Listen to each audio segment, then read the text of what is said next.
hall 2 of the Rusa building.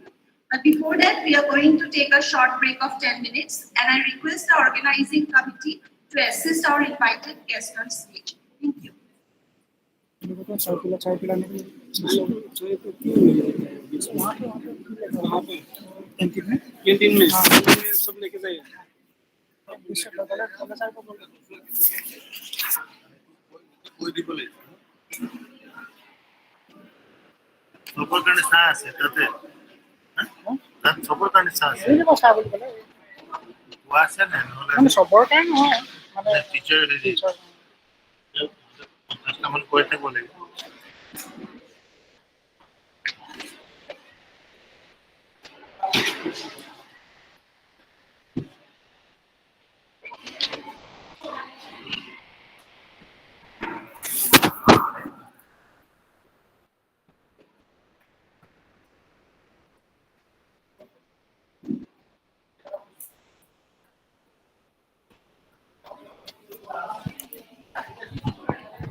Shankar, তোমার mic two mute কৰি লোৱা।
A very good afternoon, everyone.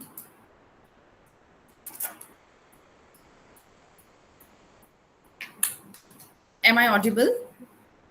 Good afternoon. Good afternoon. Very much. Good afternoon, sir. Good afternoon, sir. So, we shall start the technical session on this online mode. So, first of all, I would like to introduce myself.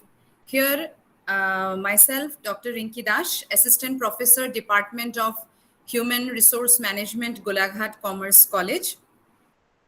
On behalf of the organizing committee of this national seminar on relevance of NEP 2020 in innovation and entrepreneurship ecosystem, focus on Northeast India, sponsored by Indian Council of Social Science Research, I would like to welcome you all in this online platform.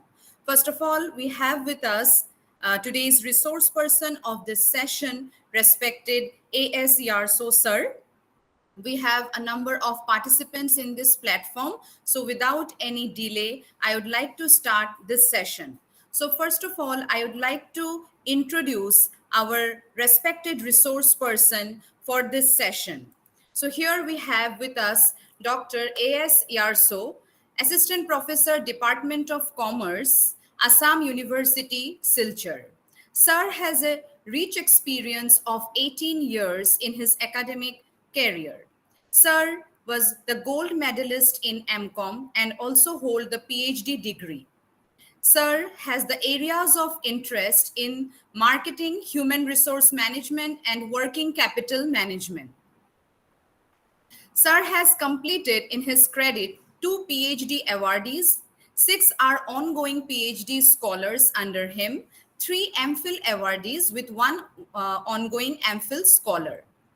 Sir has also completed 36 numbers of PG dissertation under him. He has 5 best publications in Scopus and UGC Care listed journals. Along with that, Sir has also a number of published papers in different 17 journals, one ISBN book published, and 9 numbers of ISBN book chapters where he has done his role as an editor. So with this, we are very much obliged to have with us respected AS Yarso sir, who will conduct this session on NEP in 2020 in Innovation and Entrepreneurship Ecosystem. Along with that, I would like to also welcome all the participants in this online platform. So at the very outset, I would like to request our respected resource person to speak a few words and start today's online session. Over to you, sir.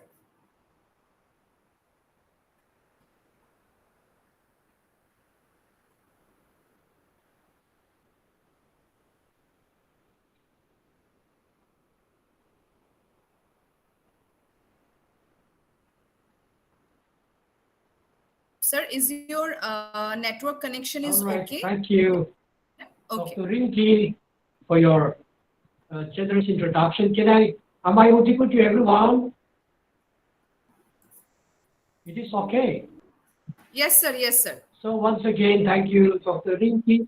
Thank you so much for your generous introduction about me.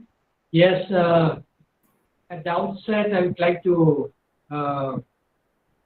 appreciate Palakkad Commerce College, and I put on record Dr. Utpad Sharma, the principal of Palakkad Commerce College. Sai, I hope sir is with us. Nice to have you.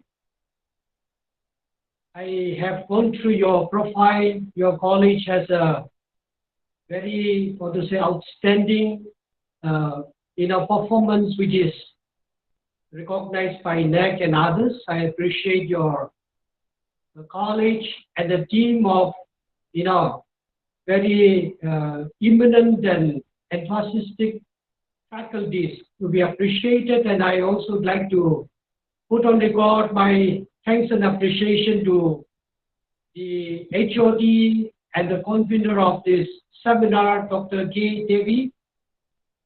And I would like to thank our Dr. Bishwa Chodi, who is the HOD, the Department of Management. I also appreciate for inviting me into this your program. It will be, much. We can have much more time if I could be there with you in physical mode. Well, I really take this opportunity to thank even our coordinator of the IQAC, Dr. Pranjal, and the team here. I appreciate Dr.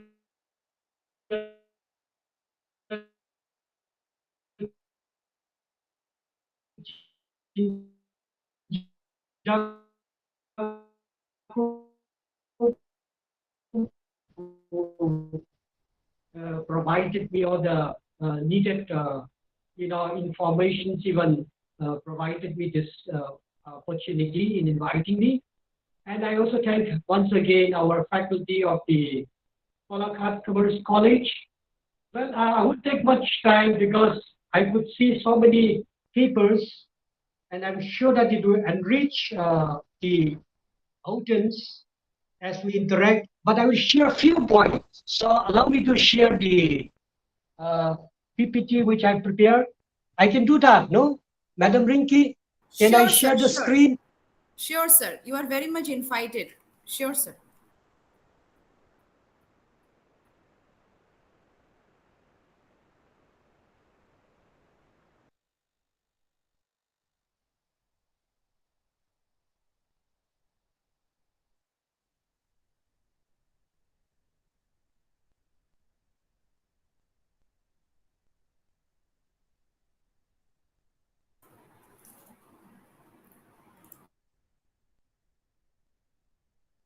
Is this screen visible? to Yes, sir. everyone?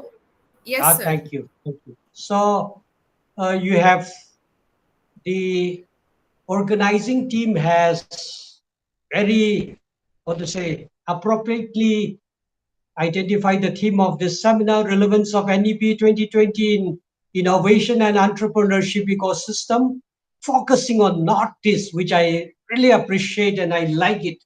The NEP 2020 is a watershed moment for India's innovation and entrepreneurship ecosystem.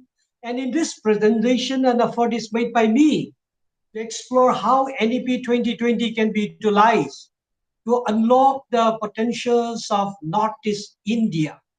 So we will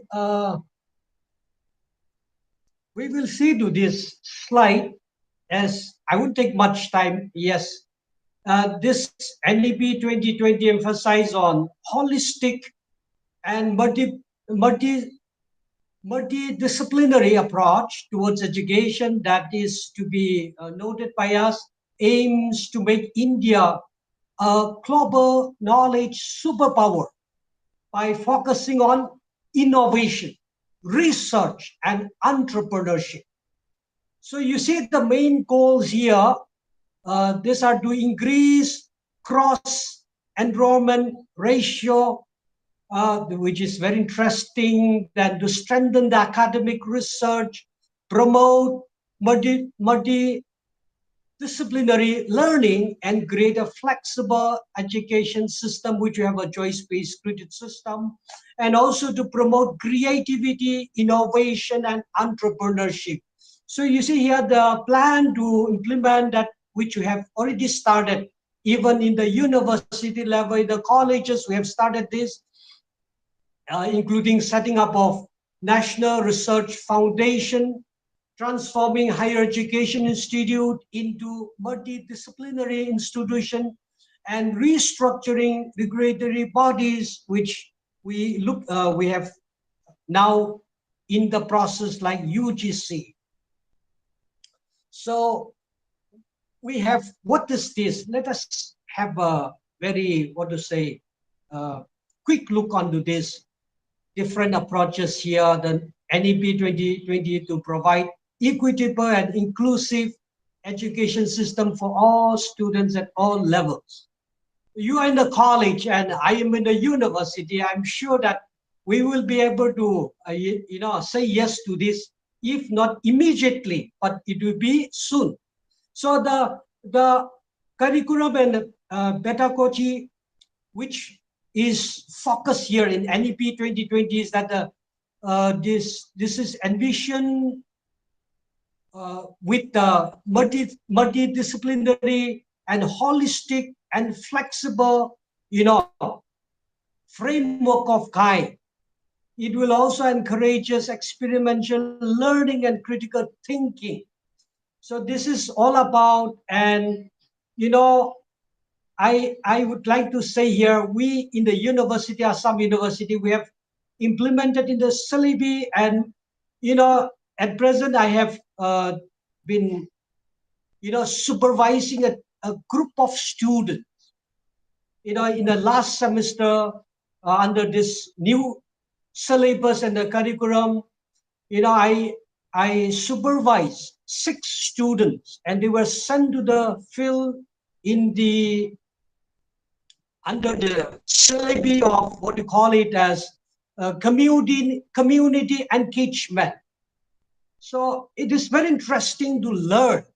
Our boys and girls were sharing that when they went to the field and interact with the fishing community, they only expect that a kind of financial help is to be given when they went and interact and try to understand their problems and suggest to them. And interestingly, some of them were equipped with the learning that even there is a scheme, financial scheme, and some of the insurance schemes which are available for the fishing community were very much taken or benefited. That I would like to mention it along with this. This higher education reform, which we see in India, this policy seek to transform the higher education system by increasing access, promoting research and innovation. You know, the government at the outset is moving out with every possible innovation, even this cluster, which I would like to mention it, yes, in the new slide, you know, to create research clusters to promote, you know, these research activities. So it is very interesting.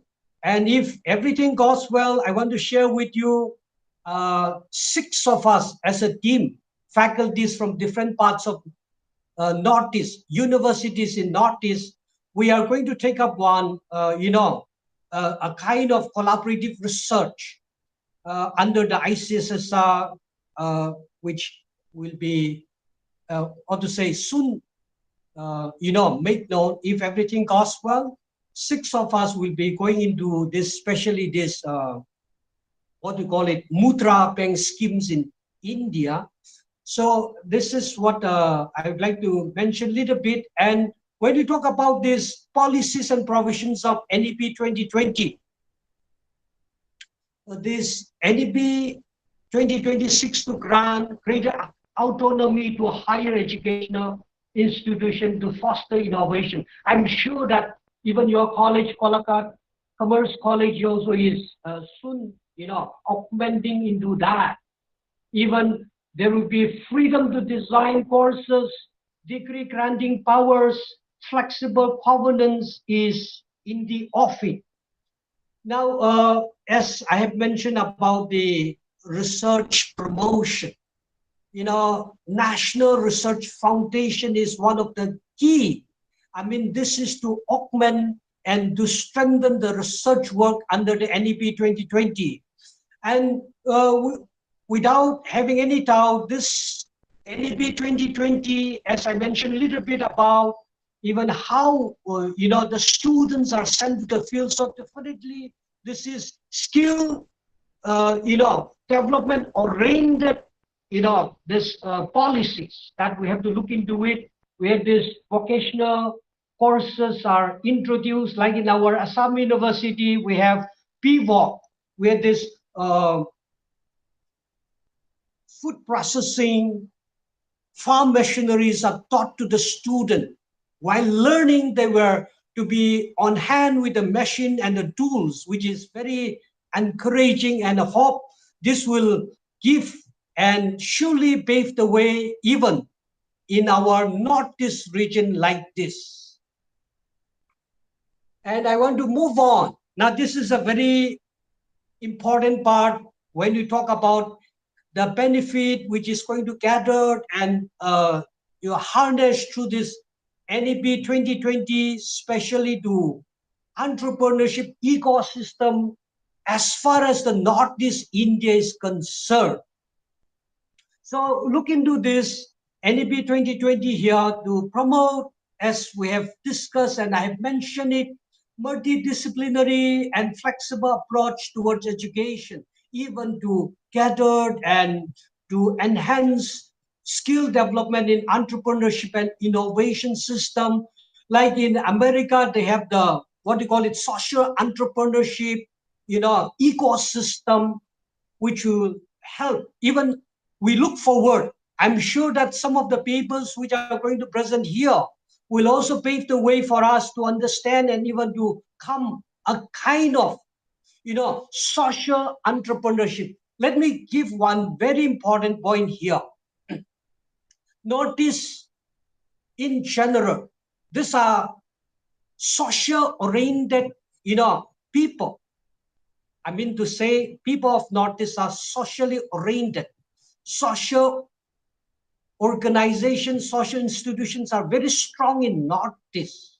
Let me tell you here, when you talk about the entrepreneurship ecosystem,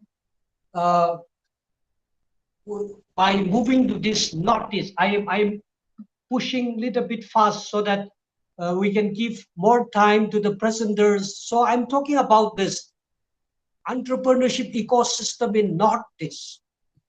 You see here, let me tell you, as I said, this is socially strong, socially oriented,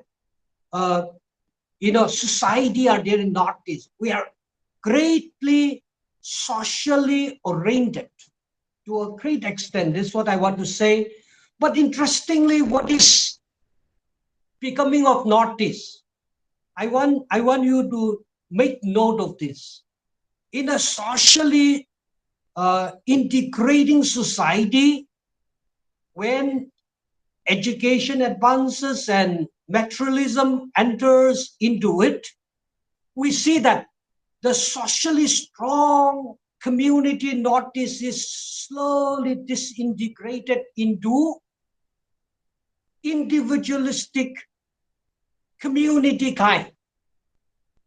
So this is one thing which I would like to put a strong point here. And in the process, why it is possible? It is through education also. We learn through multimedia and the internet and the what do you call it, information,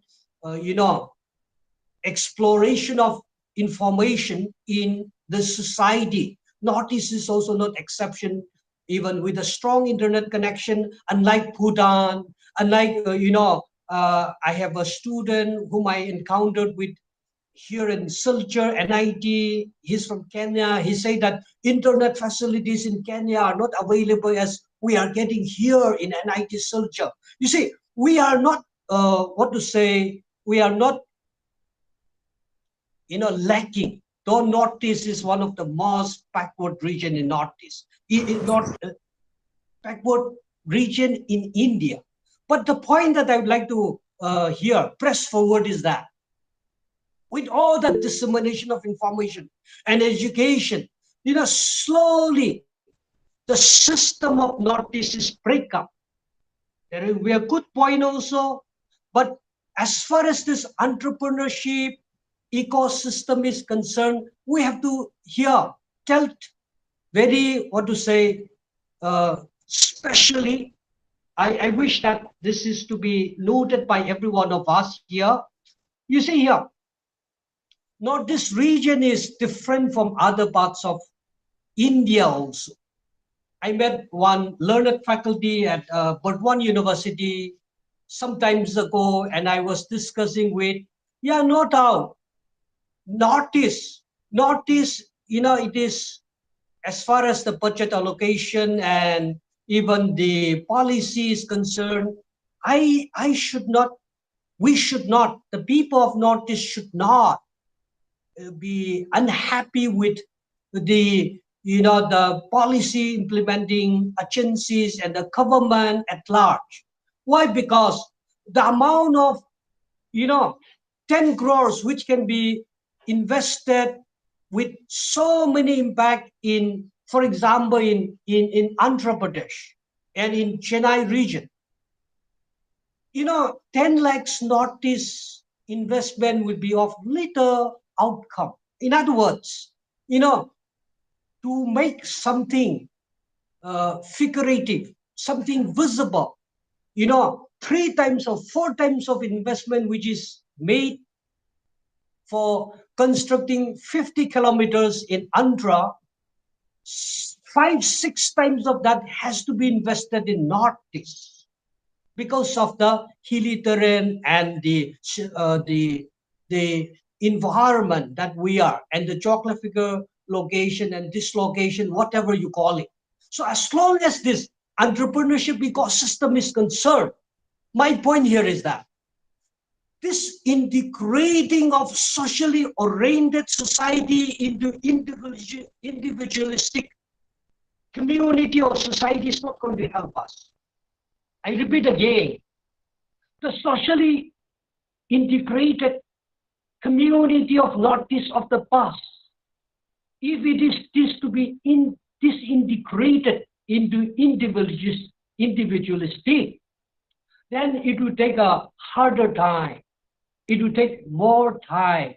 Rather, the community-oriented people of the Northeast should take advantage of it. And with that, the difficulty, be it a landlocked, whatever it is, it can be, tackle it. It can be handled. I want to give one example. Some young people I met and I had a discussion with them. It so happened that young people with their dynamic thinking and the innovation that they have, they will start one venture. And with that little they started enjoying it and having more access to resources, even the fund, they gather it, they can have access to, for example, smartphone and other gadgets, and they will browse and they will look up for this Korean culture, for example, and they will try to put which is happening in Mumbai to be happen in Northeast.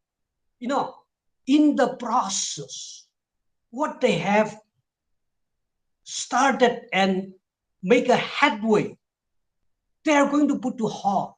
Many of the young people whom I encountered with, they started well, but they discontinue and jump over to other because some other ideas have entered into them. So this is very, what to say, upset. It is so disappointing thing as far as the Northeast is concerned. So my point here is that we have to look into it, into our innovation ecosystem here, abundance of natural resources, but we are not making it in a positive way. There has to be, we have a diverse flora and fauna, rich cultural heritage. Why we are not embracing that and embracing the culture of others? This is a problem with us. So what is the challenges? As I said, lack of infrastructure. When we have this as the region, the geographical region is. But I want to tell you one thing. Northeast as such that, if I have to consider Assam, our state here, before this independence of India, Assam per capita income was higher than the per capita income of West Bengal. Imagine, the per capita income of Assam was higher, much higher than the per capita income of West Bengal. But why this? How it is possible in the past? Northeast is landlocked with more than 2,000 kilometers with the foreign countries. The border trade was as such that it was such a blessing in disguise. We are not able to connect with mainland India because you see here, the time duration to go to, Kolkata from Assam or Tripura, it will take more than 30 hours.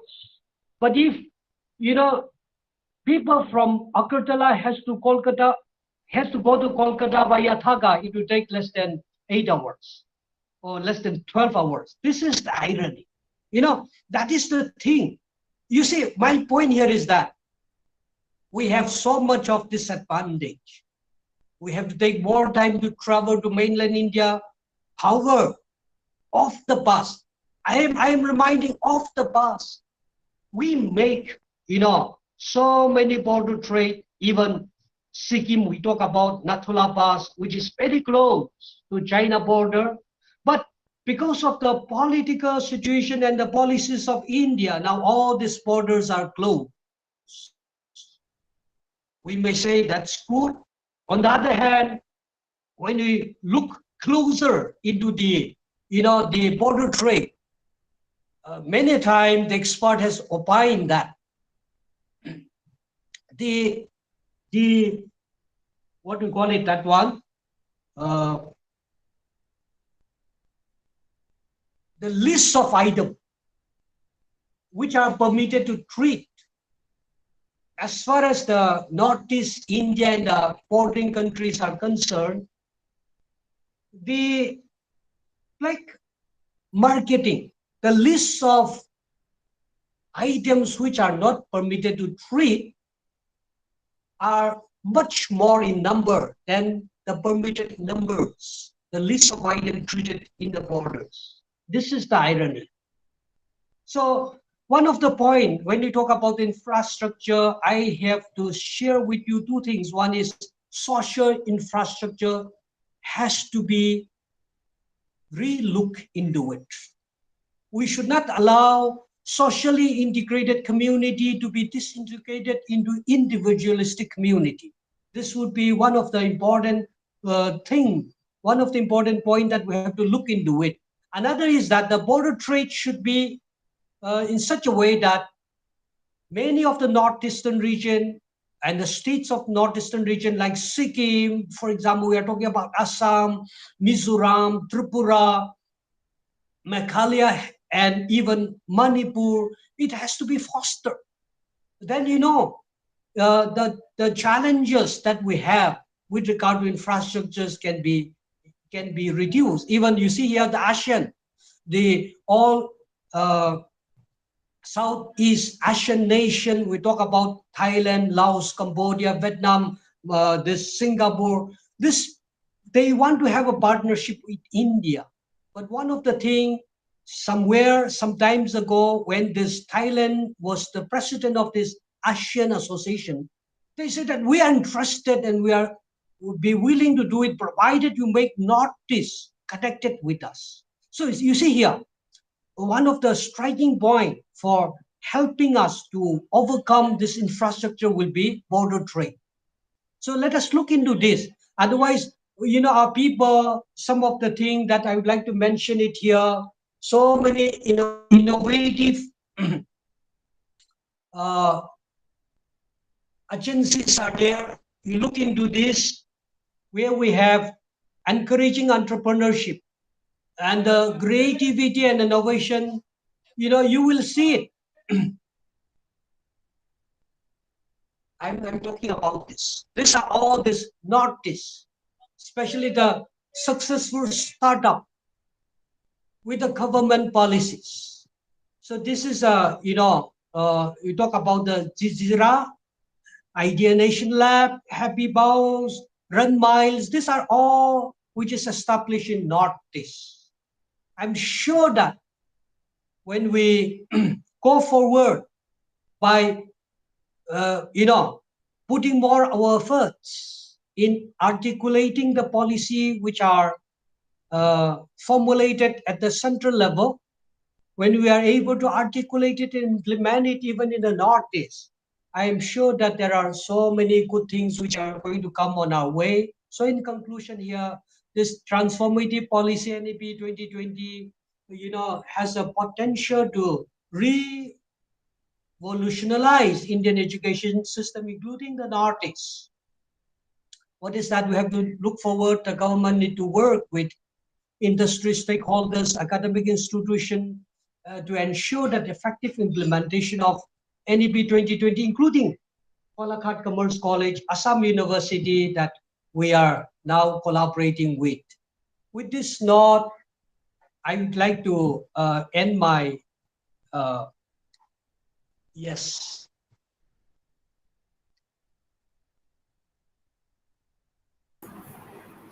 Thank you, sir. Thank you so much for your enlightening speech. We are very grateful to you that you have thrown a light on how entrepreneurship is important in making innovations and how it is relevant for our present society. Now, we would like to move forward towards the session. At the very outset, I would like to mention that some of the participants who have not registered till now are requested to get their registration in order to avail the certificates of paper presentation.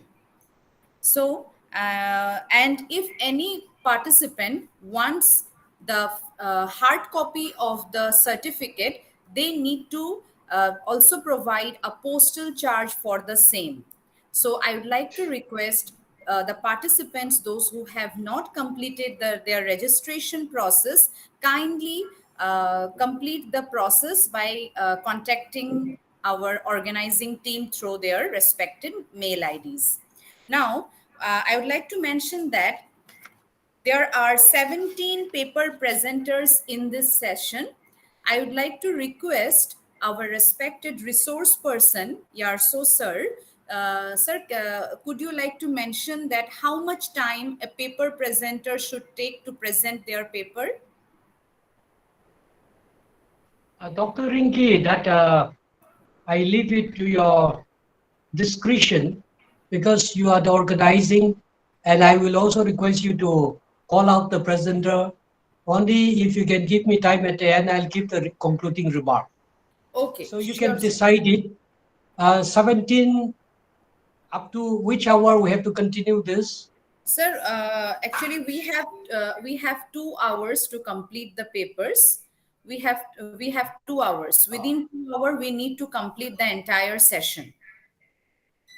So, as it has been mentioned that there are total 17 papers to be presented in this session, but out of them, as we have found that many of the participants still have not joined.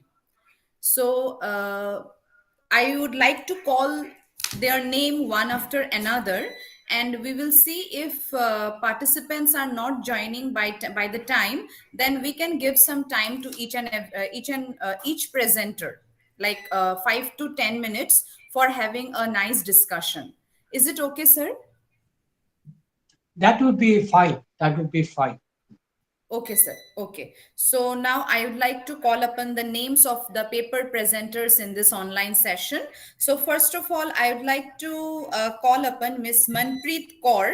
Uh, the topic of the paper was mentioned as National Education Policy 2020 and Innovations in Education, Technology and Education. So may I request Miss Manpreet Kaur? Are you there?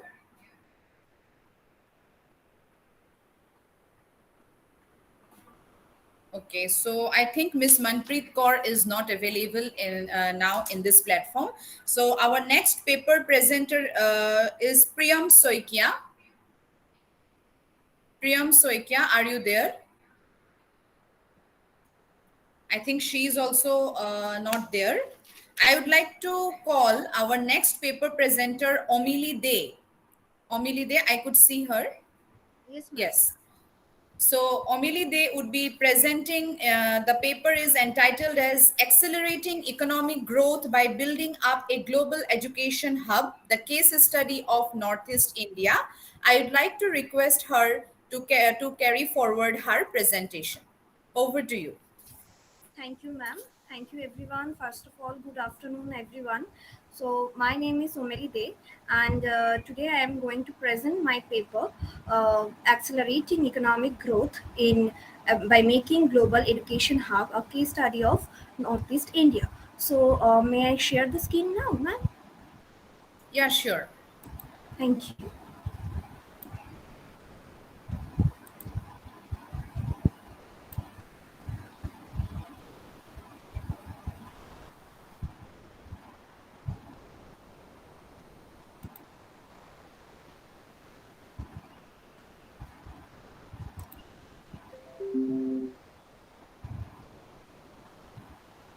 Hello.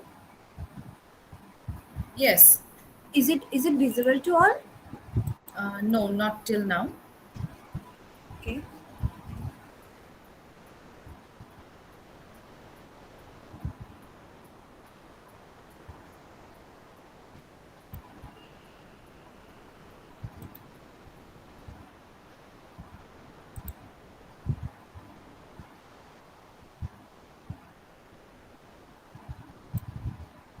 Now is it visible? Yes, yes. It is visible. Okay. Okay. So I am starting my presentation. So as we know that education, at first I need to I'm starting with the definition of education hub, as it is said by Professor Jane Knight, that an education hub is a planned effort to build a critical mass of local and international actors strategically engaged in education, training, knowledge production and innovative initiative. So this global education hub idea is not any new thing, because if we look at our ancient medieval era, so the universities such as Takshila and Nalanda, they used to provide this education, not only the students of India, but also the students from foreign abroad. So this global education hub is basically help any country to generate more employment opportunities in that country. So in as said by National Education Policy 2020, the main focus is to make India a global education hub. So this NEP 2020, it has correctly identified some subjects like Indology, Indian languages, Ayush system of medicine, yoga, arts, music, history, culture, etc., that have their origin in India. So this could be taught at international level by making a global education hub. So this paper focuses mainly on making the global education hub in the northeast region of India. With this, we are moving to our next slide, that is about the literature review. So in literature review, many researchers have explored that making knowledge and innovation hub not only helps to generate employment opportunities, but also develop a global entrepreneurial culture to a particular location. With this, we are moving to our next slide, that is the objective of our paper. So the main objective of my paper is to explore the potential of making Northeast India a global education hub, which attracts the inflow of private companies and MNCs in this region. As a result, the quality of education in this region will improve, as well as the socio-economic condition of the people, especially the tribal people in this region, will uplift. So, for this reason, we have used our methodology. With this, we are moving to our next slide, that is the methodology of our paper. So, in this paper, for the sake of simplicity, we have considered only the higher educational institutes as the parameter of global education hub, that is number of colleges, universities, technical institutes, management institute, research centers, etc. These are considered as our parameter. So the data regarding these educational institutes are collected from All India Survey in Higher Education 2020-21 report, and the data regarding the active private companies and MNCs are collected from the Ministry of Corporate Affairs. Now, for as we know that different institutes and companies are the stock variable in nature, so they are measured at a point of time. That is the reason I have used cross section method to analyze the data for the year 2020-21 for all the 8 states of Northeast region. Now, for to fulfill the objective, that is to find the relationship between number of educational institutes and the number of private companies and MNCs, a two variable simple linear regression model is used.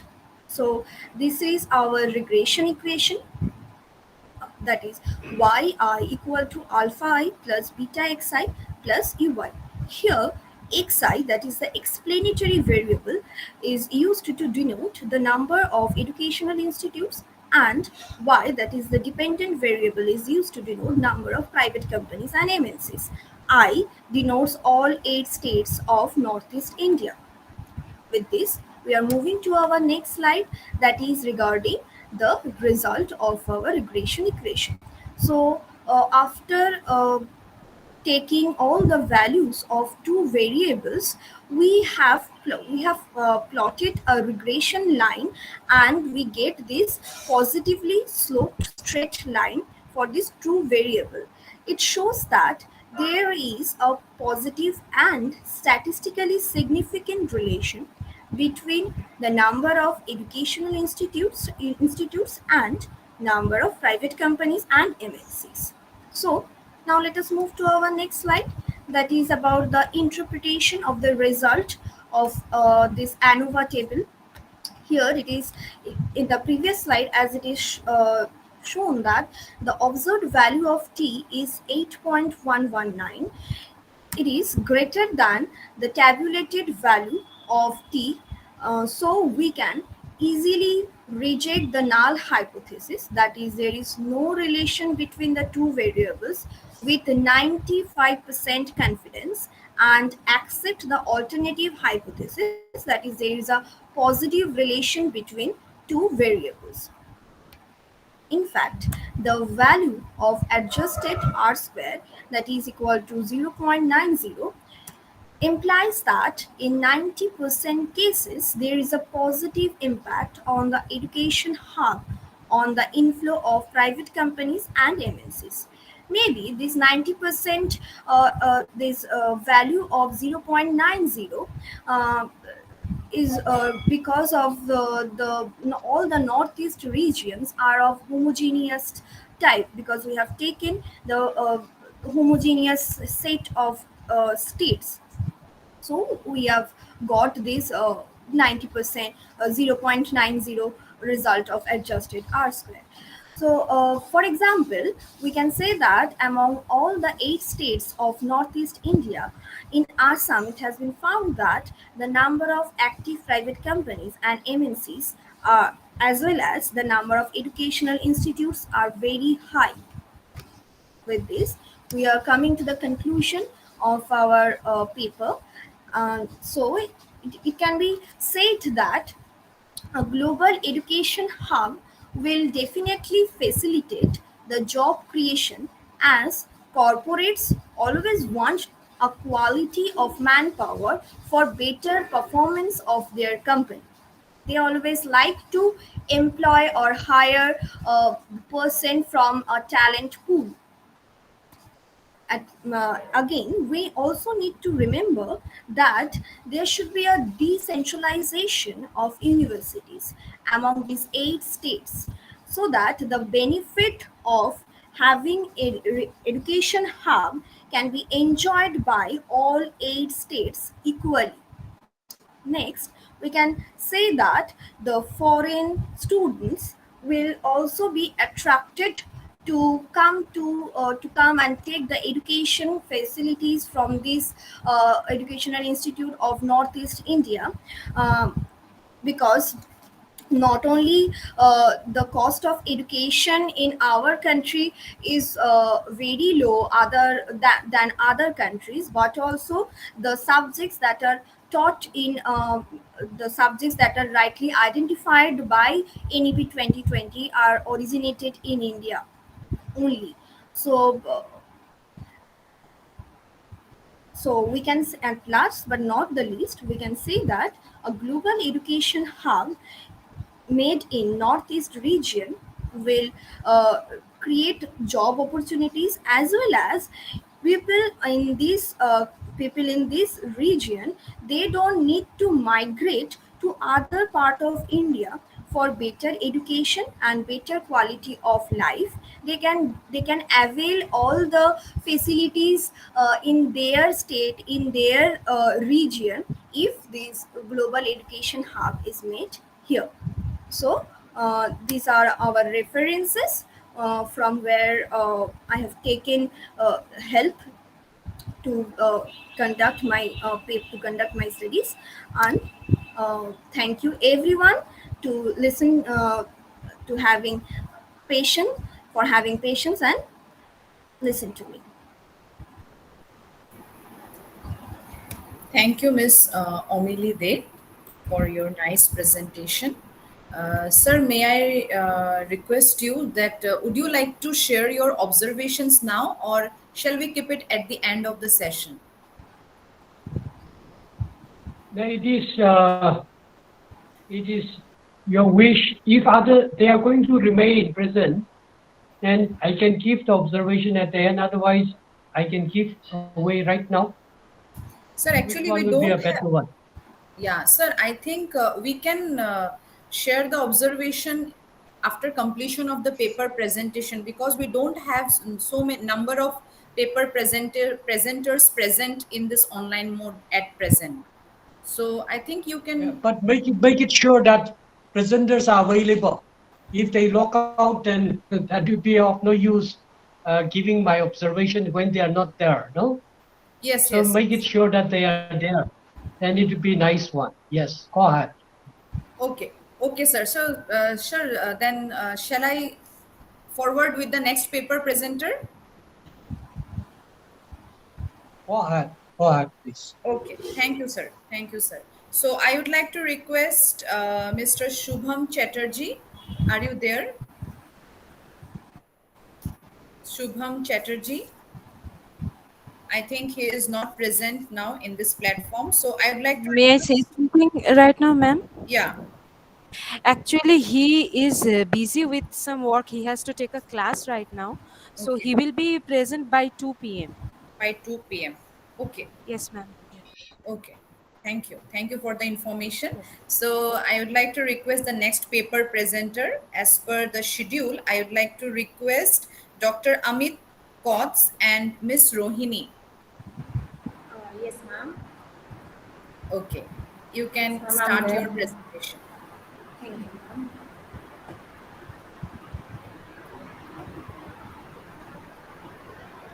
Good morning, everyone. Good afternoon, actually.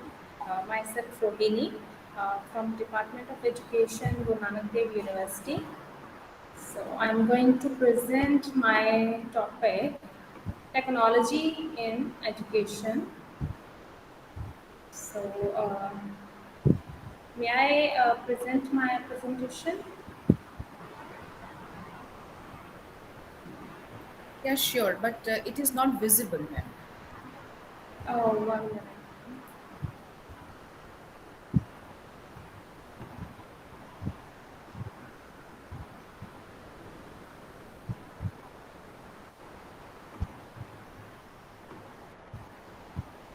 Is it visible, ma'am?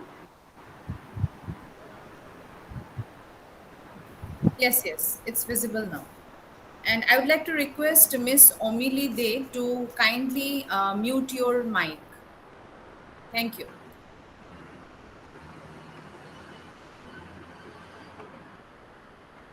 Okay, so my topic is technology in education. So first of all, I would like to give the role of technology in education. As technology is reshaping education around the world, the dynamics of imparting education and relationship between student and teachers that have been built up in a very profound way since decades has started to change. EdTech means education technology is reshaping the future of education by enabling competency-based education at scale. EdTech has the ability to speed learning, bridge gaps between the students, and create personalized education journeys. Darling Hammond et al. 2017 discussed effective teacher professional approaches, highlighting the importance of sustained and job-independent support for technology integration that manage growth and support the transformation made possible by education technology in this quickly changing environment where change is brought in at an unprecedented rate. Next is importance of technology in education. Continue. The use of technology in education is crucial for preparing students for the future for the following reasons. First of all, through online learning platforms and virtual classrooms, it improves accessibility and inclusion by offering customized experiences that take into account different requirements and learning preferences. The technology solves the digital divide by guaranteeing equal access to technology and internet and empowering disadvantaged populations. Second is blended learning strategies, mixed real world and online components to provide flexibility and customization. Learning is made engaging and interactive via gamification and interactive tools. Third one is technology helps students develop abilities that will in demand for in the future workforce, such as communication, cooperation, and digital literacy. To support this, data examines various framework for 21st century skills and discusses the role of technology in developing these skills, including critical thinking, collaboration, and information literacy. Uh, these are the top technologies in the educational sector. So these could be the digital classrooms, augmented reality, virtual reality technologies, cloud computing, smartphones, tablets, laptops, audiobooks and video conferencing, e-learning apps, gamified learning.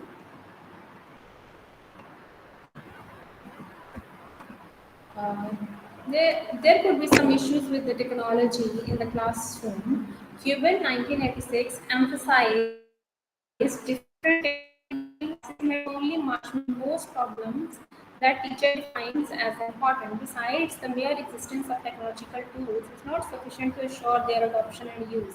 During this period of transformation, there are a number of issues.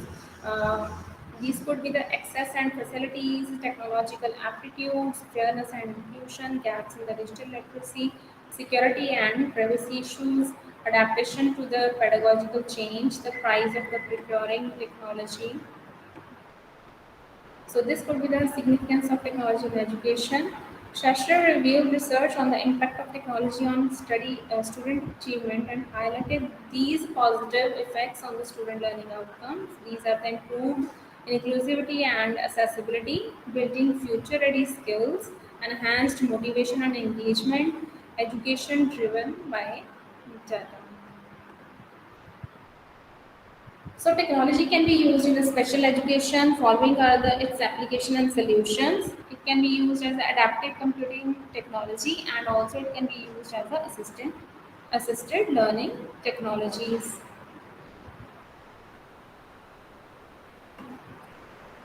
So following could be the learning issue that assistive technology can help with. For the special education children's, it can solve the following problems of special education children's like hearing, arithmetic, writing, memory issues, and reading. So following are the future prospects for the education technology. It improves the distance learning for professional development. Educators should develop assessments where student utilization of technology is not considered an advantage or academic dishonesty. So finally, I would like to conclude my paper. Technology has already played an important role, we all know, in education in multiple fields. Specifically, technology has been of great use to the educational fields in terms of spoken on improving the effectiveness and efficiency of the educational experience of both students and teachers. Continued use and development of technology can serve to further benefit the education field, and recommendations based on the development of existing trends in education should be pursued for greater gains in the educational achievement. Thank you so much, everyone, for patient listening. Thank you so much, Ms. Rohini ma'am. Ma'am, I would like to mention one thing. It has that have you completed your registration process for this seminar? I would do in a few days, ma'am. Okay. So thank you so much for your wonderful presentation. So for the registration process, kindly contact the as Of per the course. mail mentioned. Yes, the organizing committee for the certificate. Thank you. Now for the next presentation, I would like to request Tuhin Shaha. Tuhin Shaha. Yes. Okay. So the paper was entitled as The Role of Arbitration in Shaping the Entrepreneurial Ecosystem. So you are requested to start your presentation. Good afternoon, ma'am, and good afternoon, all on present here, one and all present here. Ladies and gentlemen, and fellow attendees, today I would like to present my paper in front of you. That may I present my screen?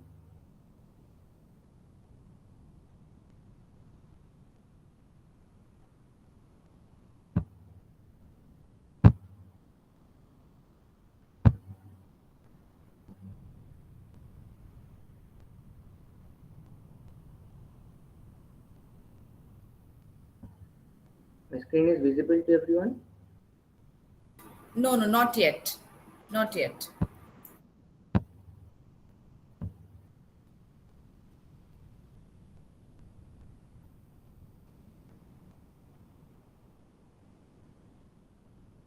Yes, it's visible now. Okay, thank you.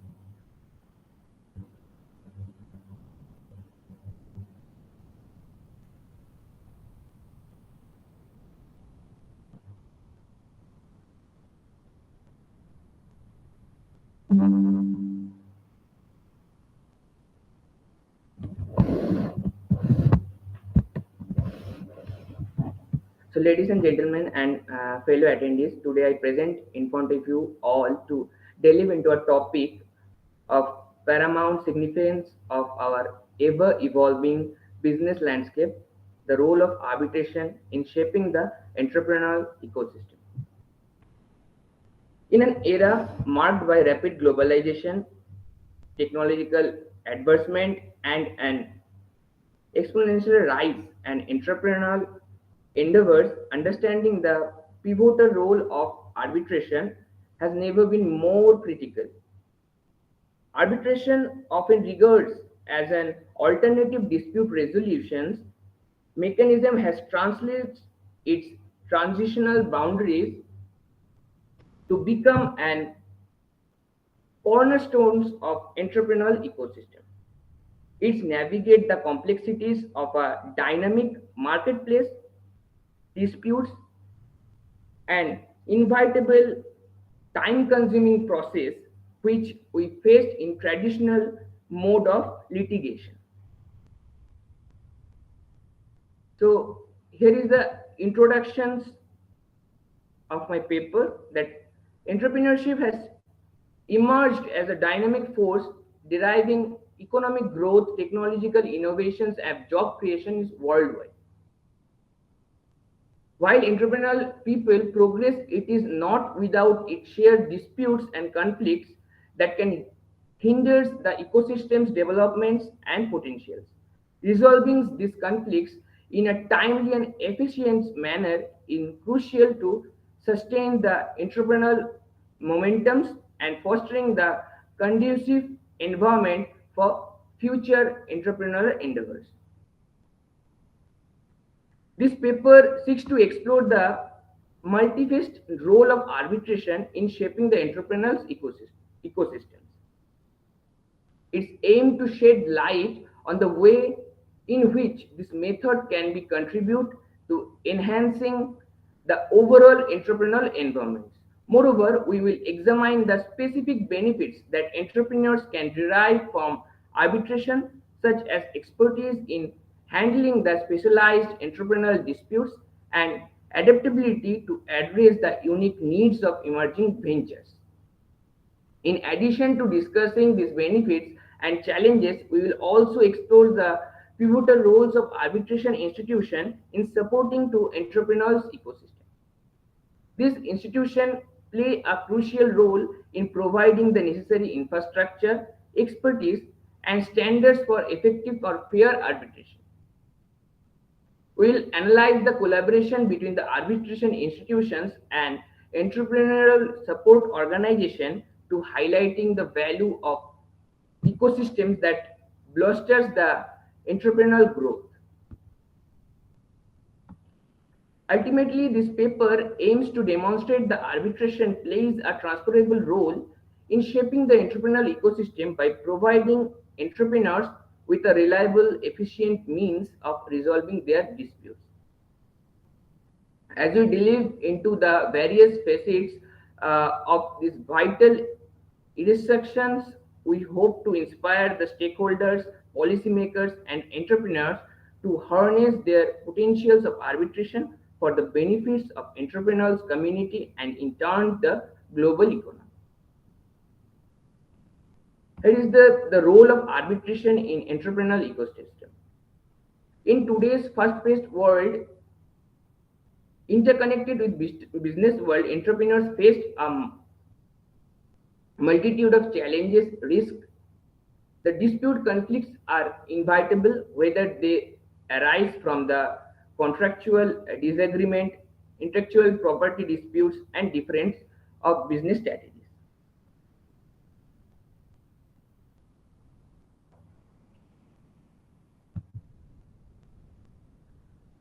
The confidentiality in another critical benefits often by arbitration.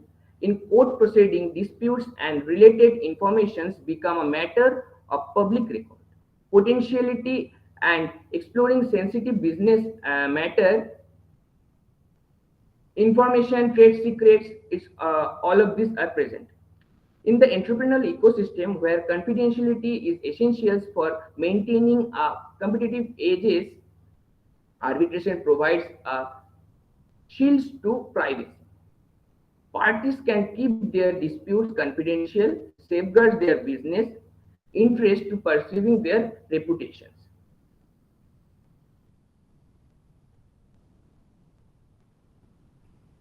For example, entrepreneurs involved in their technology sector may opt for arbitration with expertise in intellectual property law or imagine the technologies. This ensures that the decision maker understands the nuisance of industry and can readers inform the judgment. The ability to select arbitration with industry specific knowledge contributes to fairer and more accurate outcomes. The cost effectiveness is a significant advantage offered by arbitration. Traditional litigations can be prohibitively expensive with higher attorney fees, court cost, and other expenses. Entrepreneurs, especially those operating on tight budgets, may find it challenging to bear the financial burden of the litigation. In contrast of arbitration generally involves the lower costs as it eliminates the many of the formalities associated with the court proceeding. The New York Convention on the Recognition and Enforcement of Foreign Arbitration provided a framework for the recognitions of enforcement of arbitration award in more than 160 countries. This international enforceability ensures that the entrepreneurs can be confident in the finality of arbitration decisions, allowing them to enforce the outcomes of a dispute across the boards of necessity. Such enforceability is crucial for entrepreneurs engaged in the border transactions of the international business or interconnected with the international ventures. The entrepreneurial perspectives on arbitration. Arbitration as an alternative methods of resolving disputes holds significant value of entrepreneurs operating them to today's dynamic and fast-paced business environment. From an entrepreneur's perspective, arbitration offers several advantages. That's the first one is speed and efficiency. Entrepreneurs thrive on speed and efficiency in their business operation. Traditional litigation can be time-consuming, often dragging for a month or even years. In contrast of arbitration, provide a faster resolution process, so that entrepreneurs can focus on their business activities and disputes effectively addressed by their companies. Confidentiality and reputation. Entrepreneurs understand the importance of confidentiality in safeguarding their business interest and maintaining the competitive edge. Court proceedings are typically public, potentially exploring sensitive information and damaging the company's reputation. In arbitration proceeding, our outcome remain confidential, protecting the information which arises in their disputes, trade secrets, and reputation concerns. Expertise and industry knowledge. Entrepreneurs often operate in specialized industries or emerging sectors that requires a deep understanding of technical and commercial nuisance. In arbitration, entrepreneurs have the opportunity to select the arbitration with specific industry expertise and knowledge. This ensures that the decision makers comprehensively understand the unique challenges, trends, and the dynamic of entrepreneurs' industry. Cost effectiveness. The entrepreneurs are often resource constrained and must allocate their funds strategically. Traditional litigation can be financially burdensome with higher attorney fees, cost of the court cost, and the administrative expenses. Arbitration, on the other hand, generally involves the lower cost as it avoids many of the formalities associated with our court proceedings.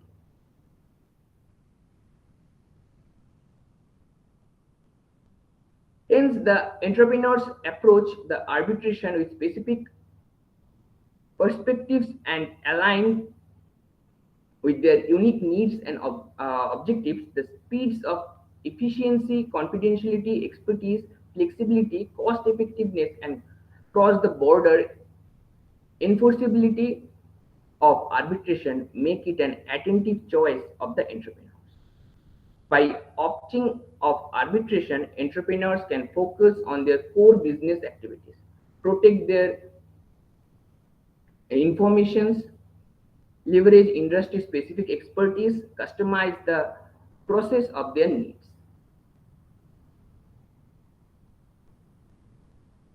So the recommendations and policy implications.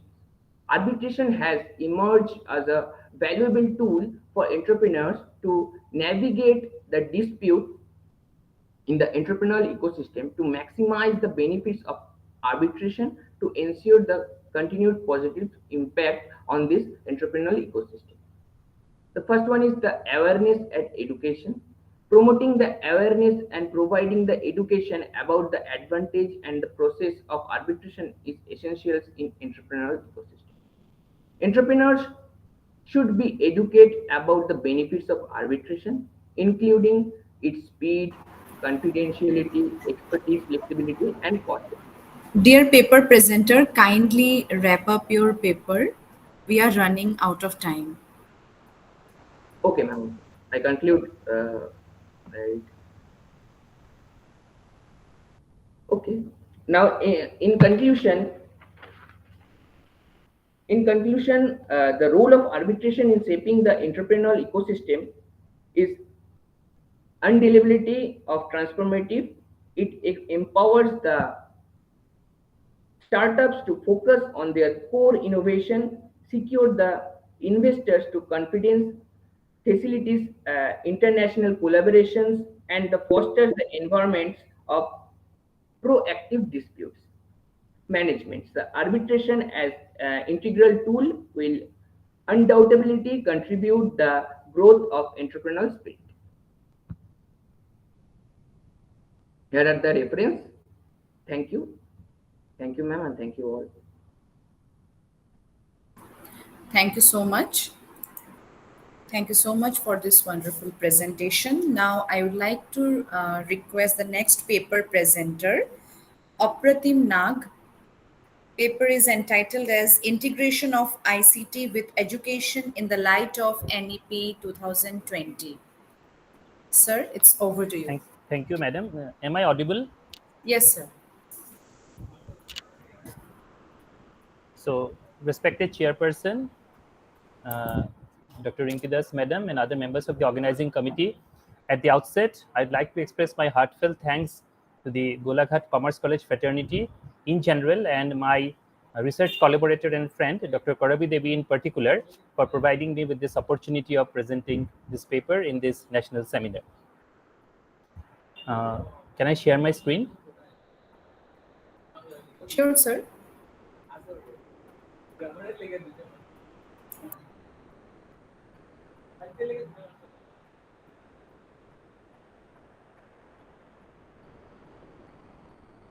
Is the screen visible, madam? Yes, sir. Yes, sir.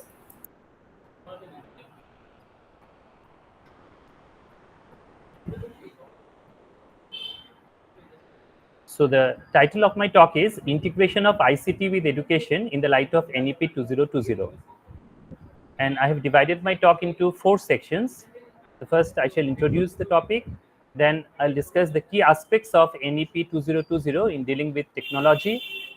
Then we shall discuss what are the challenges which have to be overcome, and then I shall conclude. Now, as we have seen in the last few decades in general and the last few years in particular, we have seen a transformation of our country into an information-oriented society, and this has basically given the necessity of the intrusion of technology in the arena of education. Now, the year 2020 was significant in a number of aspects.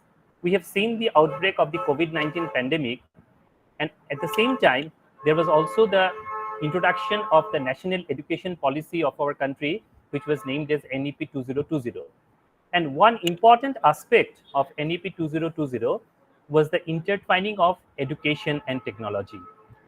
Now, the NEP 2020, it among the many issues which it has highlighted, one of the main issues was it drives the education system in such a way that there will be, if I quote from the NEP 2020, extensive use of technology in teaching and learning, removing language barriers, increasing access, as well as education planning and management.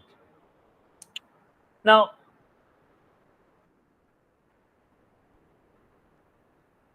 what are the Now, the outbreak of the COVID-19 pandemic, which I have already discussed, it brought about a paradigm shift in the educational, in the process of imparting education in our country, in particular, and the world in general.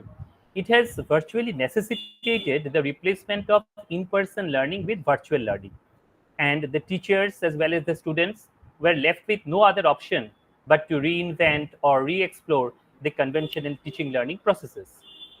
And the onset of NEP 2020 at that juncture was indeed important because it outlined the vision of education for the coming generations, and it promised to play a very vital role in making our country self-reliant in the true sense of the term. So what are the key aspects of the NEP 2020 in dealing with technology? Now, we shall discuss a number of areas. First, we shall discuss about primary education. Now, as far as the arena of primary education is concerned, NEP 2020, it stresses on the important role of technology in guiding the teacher, in assisting the teachers. One important, very important aspect is the lowering of the language barriers between the students and the teachers. And it aims to construct digital libraries, ultimately with a view to giving an impetus to language learning, in addition to ensuring greater access to education.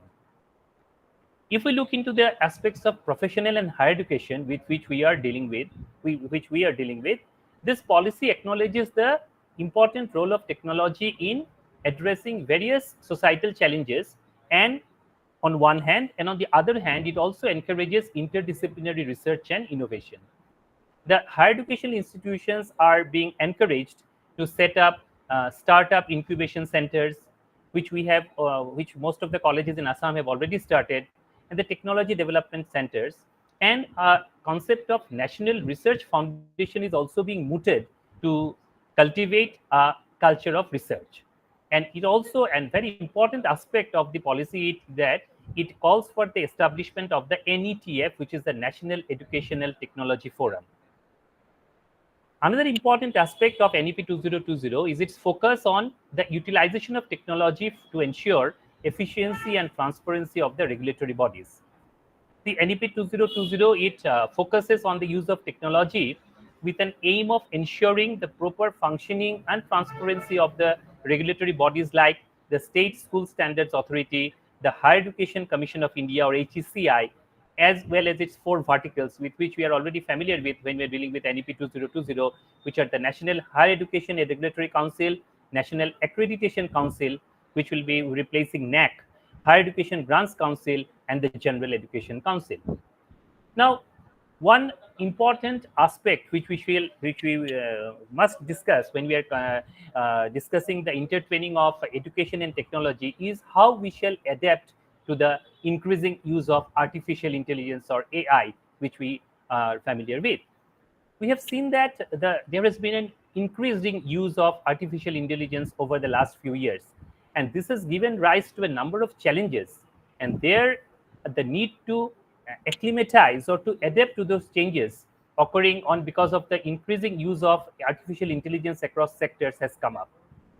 And it is where the NEP 2020 has intervened, and it has entrusted the NETF, which I have already mentioned, with the job of identifying and categorizing the emergent technologies based on their potential and estimated time frame for disruption, and they are to present a periodic analysis of these activities to the Ministry of Human Resource Development. Now, as we have discussed earlier, the outbreak of COVID-19 has basically resulted in a revolution as far as online education is concerned. And in this arena, there has been a stress on some pilot studies for online education. And agencies like the NETF, the CIET, which is the Central Institute of Educational Technology, NIOS, National Institute of Open Schooling, IGNOU, IITs, NITs, etc., will be entrusted with the responsibility of conducting a series of pilot studies with a view to evaluation of the benefits of integration of the traditional education with online education. Another important aspect is the digital infrastructure. As we are well aware of that in our country, which we shall discuss later also, the distribution of digital infrastructure is not uniform. And overhauling of this digital infrastructure is very much required to ensure that the technology-based solutions, they do not become outdated along with the increasing use or the rapid advances in the use of technology. Now, we are all familiar with the various online teaching platforms, especially after 2020. And these e-learning platforms like Swayam, Diksha, etc., these are going to be rejuvenated or revamped in order to provide the teachers with a structured, user-friendly, enriched set of assistive tools to keep an eye on the educational progress of the students. Another important aspects are content creation, digital repository, and dissemination. Now, a digital repository of content needs to be created, and the NEP 2020 advocates for that the digital repository content, including creation of coursework, learning games and stimulations, computer games, etc., these are going to be developed. And along with the development, a reliable backup mechanism, which is very, very important for disseminating this e-content to the students, is also going to be provided. Another term which we are familiar with nowadays is the virtual labs, which are very much in prevalence in the various educational institutions of our country, especially after the onset of the COVID-19 pandemic.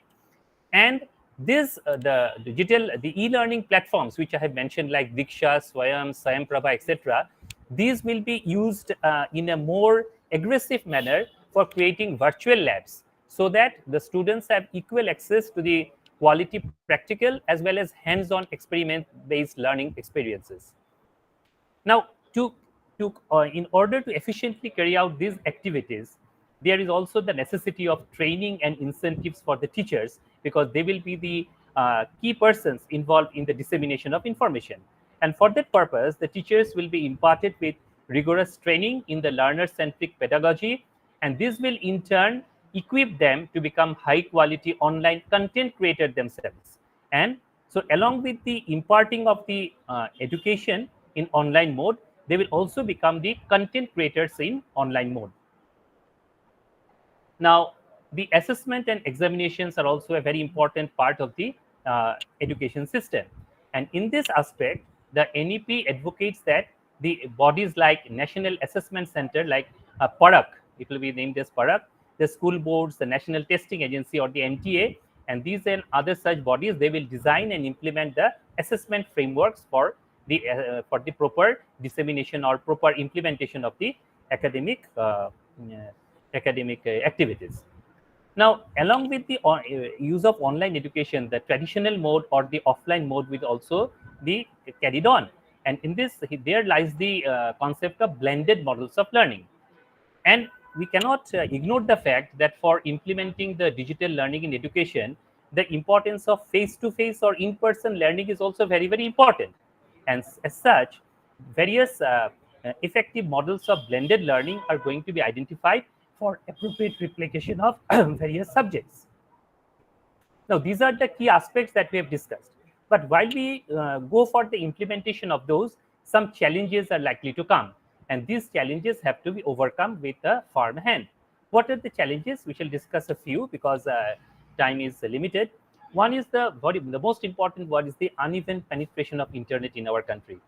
If we look into a government survey which was conducted during 2017-18 and the results which were published in 2019, it is found that in the rural areas of our country, only 4.4% of the households have computers. Just 4.4%. And even in the urban households, only 23.4% households have computers. And only 14.9% of the rural households have internet facility, and 42% of the urban households have internet facility. And the same survey has also revealed that in the rural areas, among persons aged 5 years and above, only 9.9% were able to operate a computer, and only 32.4% in the urban areas. And as far as the use of internet is concerned, only 13% of the rural areas where rural users were able to use internet, and just 37.1% of the urban users were able to use internet. So in this context, it is important that each student, be it from the urban area or from the rural area, has access to digital hardware, and this access may be in the form of the smartphones or mobiles, computers, tablets, which should be exclusively for their use. Nowadays, we find that in a household, there is suppose there is a computer or there is a mobile phone which is used by the parents as well as the students. So we require for the proper dissemination of this digital information, it is important that the students, they have their exclusive digital hardware. As at present, the mass majority of the students from the underprivileged economic backgrounds have either limited or in fact no access to the digital devices or internet and even electricity. Many areas of our country are still not, they do not have proper electricity supply. Another important challenge is that we have to acknowledge the human element of education. If we just talk of online, we sometimes forget that the human element of education is also very, very important. And this human element cannot be just ignored or overlooked. And technology can be used only as an auxiliary tool, as a supporting tool to amplify the learning experience. And in this context, it is pertinent to mention that the way technology is used, processed, transferred, stored, and necessary safeguards are built to protect the privacy of the users and to protect them against the data thefts, which is also an important problem. So having discussed the key aspects and the challenges to be overcome, we finally come to the concluding part of our talk. Now, while we all acknowledge that the National Education Policy 2020 is a very noble and a very progressive document, it acknowledges the invaluable role of technology in the facilitation of the teaching learning process. But at the same time, it is very, very important that we develop a coherent plan of action for fostering technological proficiencies to help the successful engagement with technology. The intertwining is very, very important. And at the same time, we should also be able to provide effective safeguards for data protection and data privacy. And this policy also presents a unique opportunity for cooperation between the various industry stakeholders and the regulatory authorities of the educational institutions. In this context, it is pertinent to mention that the Internet and Mobile Association of India has stressed for a partnership between the EdTech industry and the National Education Technology Forum, which will ultimately help in streamlining research and enable the NETF to adopt industry-led best practices. So finally, to conclude with, we can say that the success of the NEP 2020 will depend on the means and the mode of its implementation, as well as the ability to effectively integrate its objectives within the existing initiatives and engaging the stakeholders, the various stakeholders in the effective delivery of the policy. Now, if we talk of the educational system of India, it has so long been conservative. So for that hitherto conservative educational system of India, this change of mind or this mindfulness is itself a remarkable feat. And we all are waiting with bated breath to see the successful implementation of NEP 2020 in the intertwining of education and technology. So with this, I conclude my presentation, and I again offer my thanks to the Golaghat Commerce College fraternity and also the chairperson of this session for giving me a patient hearing and enabling me to present the paper. Thank you. Thank you so much, sir. Now, I would like to call upon the next paper presenter, Sagnika Das. The paper is entitled as The Role of New Education Policy 2020 in Enhancing Innovative Legal Studies in India, with special reference to socio-economic rights of the learners. Over to you. Very good afternoon, ma'am, and I am grateful to this organizing committee of the seminar for giving me this opportunity to present in front of you. May I share my screen? Yeah, sure.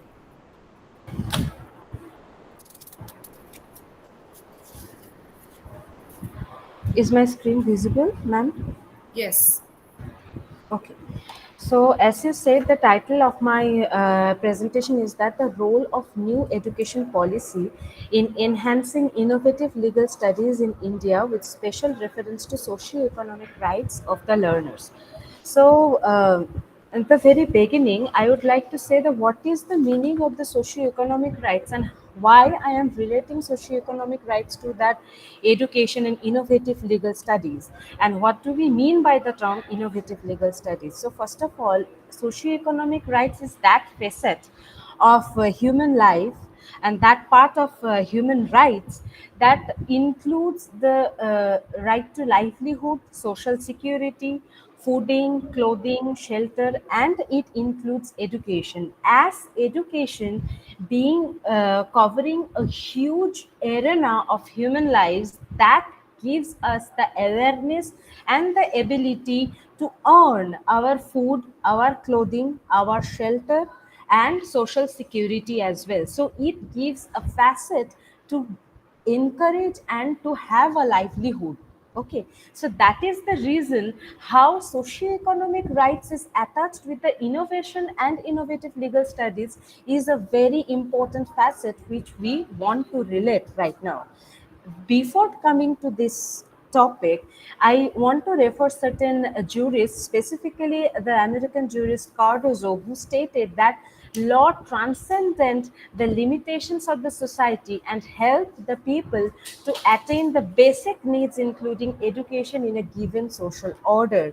So whenever I am thinking about law and legal studies, it is essential that we include the whole society within its ambit through the innovative works. As the society changes, we need some innovative ideas in order to reform the society and to avoid the aberration within it. And with it, if we refer, it is important to refer Mr. Roscoe Pound, who opined that the interests of the people have to be secured by the government, and in order to do so, he distinguishes different types of interests. One is individual, other is public and the other is social. So individual interests attaches the life, liberty, equality. Public interest basically includes public utility services, and social interests includes this our social lives, right? So all these three interests can be addressed at a point if we try to integrate the education system. Now, if we talk about the new education policy and the legal education in India, these are the core principles which is intended to be incorporated. The most important thing is that disciplinary knowledge, and in order to encourage the students and the teachers to enhance the disciplinary knowledge, it wants us, the teachers, to incorporate and encourage the students to have the conceptual understanding of all the subjects, how conceptually law, jurisprudence and science and innovation is related. That is the essential criteria which new education policy 2020 wants to show to us. The next one is problem solving, decision making and entrepreneurship building skills. So this is also a very important sector where we had tried to incorporate and explore that to the learners, where they can work in the field of work, in the field of law, in the courts, in the industries, in the companies, and they can build their own entrepreneurships as well. And in order to do so, the system should be multilingualism, should be adopted, and it should be inclusive. So in order to do so, also the new education policy has um, talked about incorporating all the people within it. We will not discriminate on behalf of the caste or sex or religion or physical abilities. We will incorporate all, and in order to do so, it has given us an open area where the teacher and student can interact with each other in the classroom. Next is analytical reasoning and solution based teaching. The teacher and the students both will interact with each other in order to help and find out the solution of a particular problem on the basis of analysis. And in that, innovation is the basic tool by which we can incorporate all these new things. And the basic approach, a light but tight regulatory framework, which the new education policy has helped us to incorporate. Now, if you look into the Constitution of India and the education sector in India, we have Article 21, that is right to life and personal liberty, which through an open and liberal interpretation had incorporated education, innovation, creativity within our lives for a very long time. But specifically in 2002, through the amendment in the constitution, we had Article 21A, which specifically talks about right to education. However, it is important for us, and it is noteworthy to mention, that all the other socio-economic rights are not enforceable in the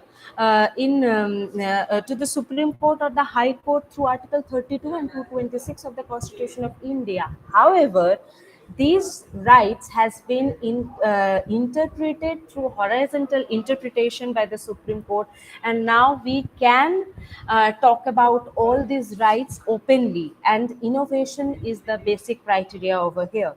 And if we look into the international legal frameworks as well, there is Universal Declaration of Human Rights, read with International Covenant on Economic, Social and Cultural Rights, which we know as ICESCR. Both of these instruments talk about the liberal study. They talk about right to education, and the innovation and the protection of the innovative and literary works within the legal framework also is incorporated within the same. And there are some other institutions like WTO, WIPO within the TRIPS agreement, and UNESCO also talks about it. In conclusion, I would like to say that it is not only that we need to talk about these theoretical aspects of innovation. We, being the teachers of law, we need to think about some out of the box ideas. We need the students to help, so that we can help them in order to have these ideas, so that they can incorporate these in their practical workings. As in each and every semester in LLB and LLM as well, they get their practical works there. They need to incorporate certain empirical grassroots level project works, so that they can indulge themselves in innovative ideas. Here I would like to conclude my presentation. Thank you.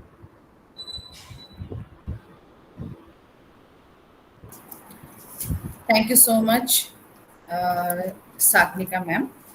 So we would like to move forward towards the next presenter.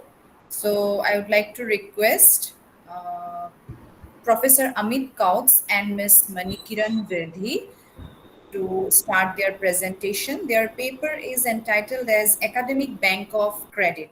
So over to you. Kindly unmute yourself, ma'am.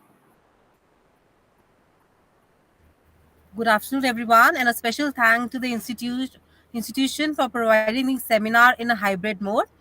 So, without any delay, I would like to present my presentation.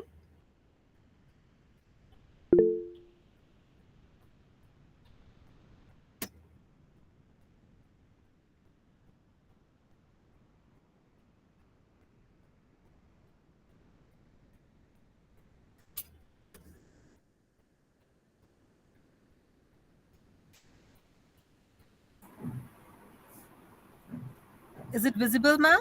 Yes, yes, it is visible. Okay. So, my topic is Academic Bank of Credit, which is a very popularized topic as per NEP 2020.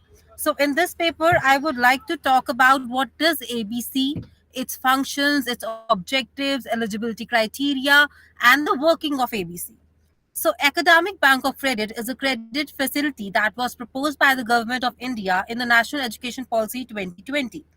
The scheme is purveying of creating a digital infrastructure that will accumulate the academic credits earned by the students of various higher education institutions within the country. Enormous multidisciplinary universities and colleges will facilitate the move towards the high quality integrated and multidisciplinary education.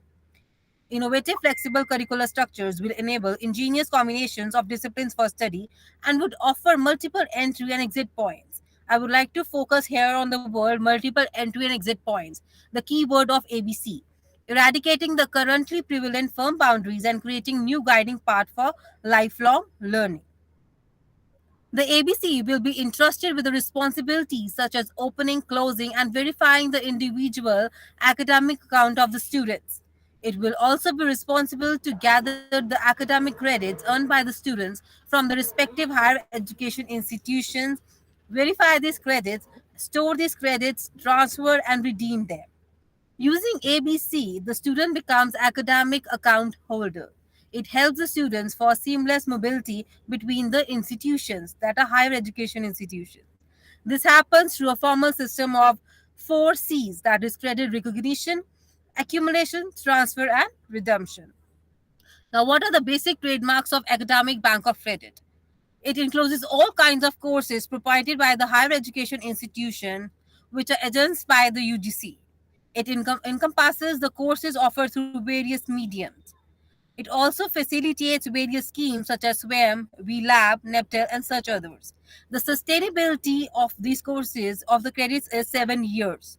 Only the higher education institutions are entitled to such credit-based certificates given by ABC. Now, the important 3 A's to which the academic of bank of credit is associated, that is your allocation, accumulation, and awarding. Now, what is basically allocation? It is a process of assigning a number of credits to qualifications, degree programs, or a single educational components. Credits are allocated to entire qualifications or programs according to the respective university or autonomous institutions participating in the ABC scheme. Accumulation. Through this, a student can accumulate credits to obtain qualification as required by the degree awarding institution or to document personal achievements for lifelong learning processes. Awarding. It is the act of formally granting students and other learners the credits that are assigned to the qualification and other components if they achieve the defined learning outcomes. What are the basic objectives on which ABC relies? It enables the students to choose the best course or combination of the choices in relation to the attitude and aptitude. Promotion of the student centricity and interdisciplinary approach in the higher education institutions. Providing a student with a learner friendly approach. Allowing specialization and modification in the degree of a student.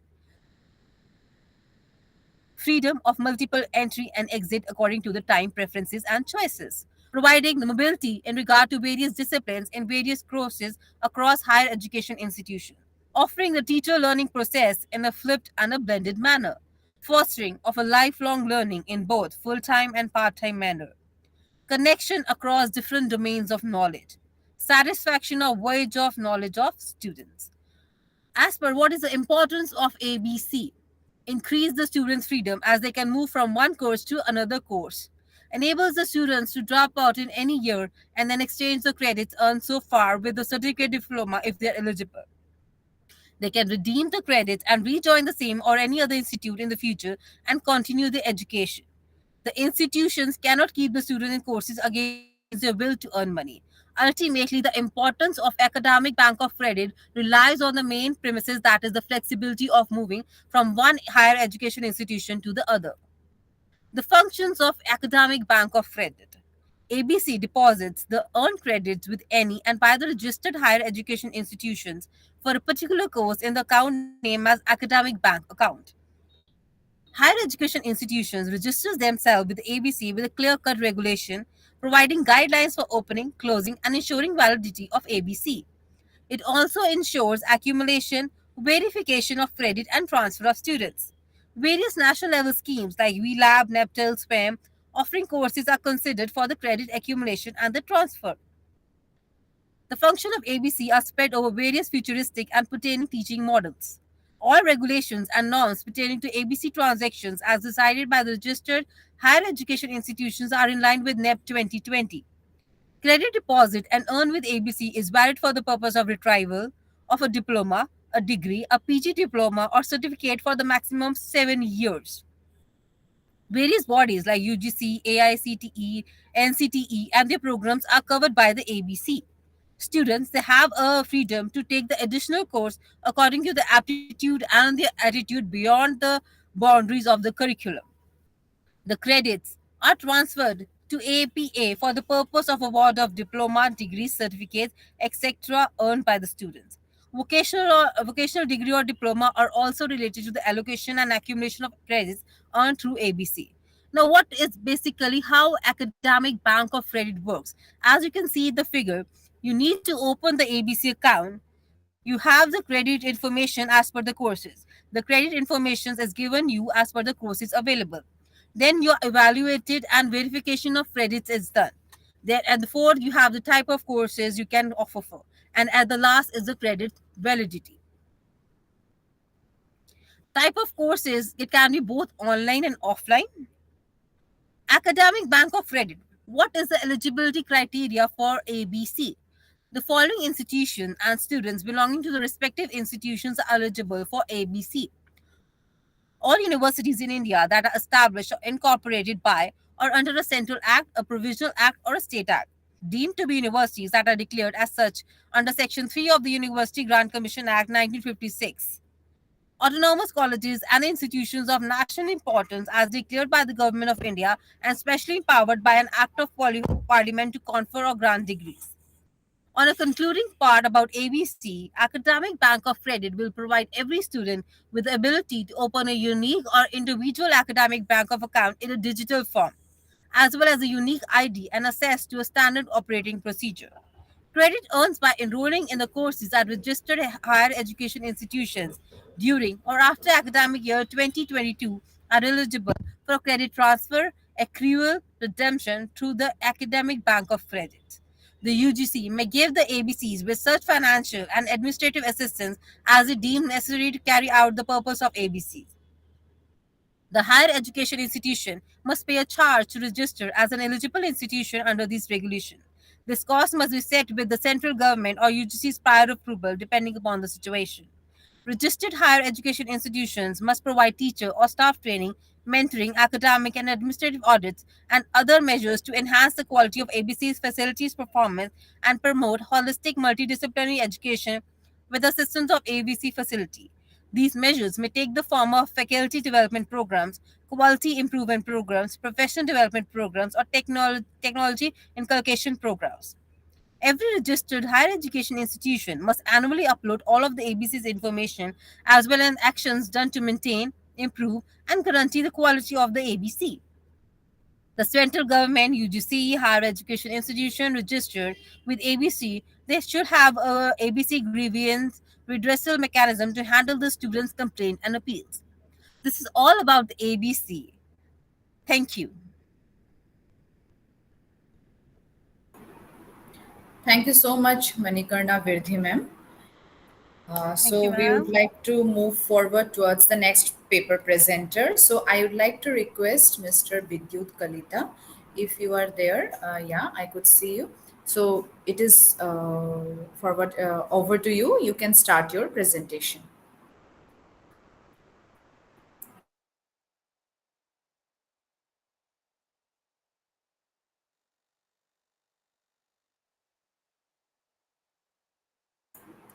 Mr. Vidyut Kalita. Yes, good afternoon, ma'am. Just give me 1 minute to share the slide. Okay, sure.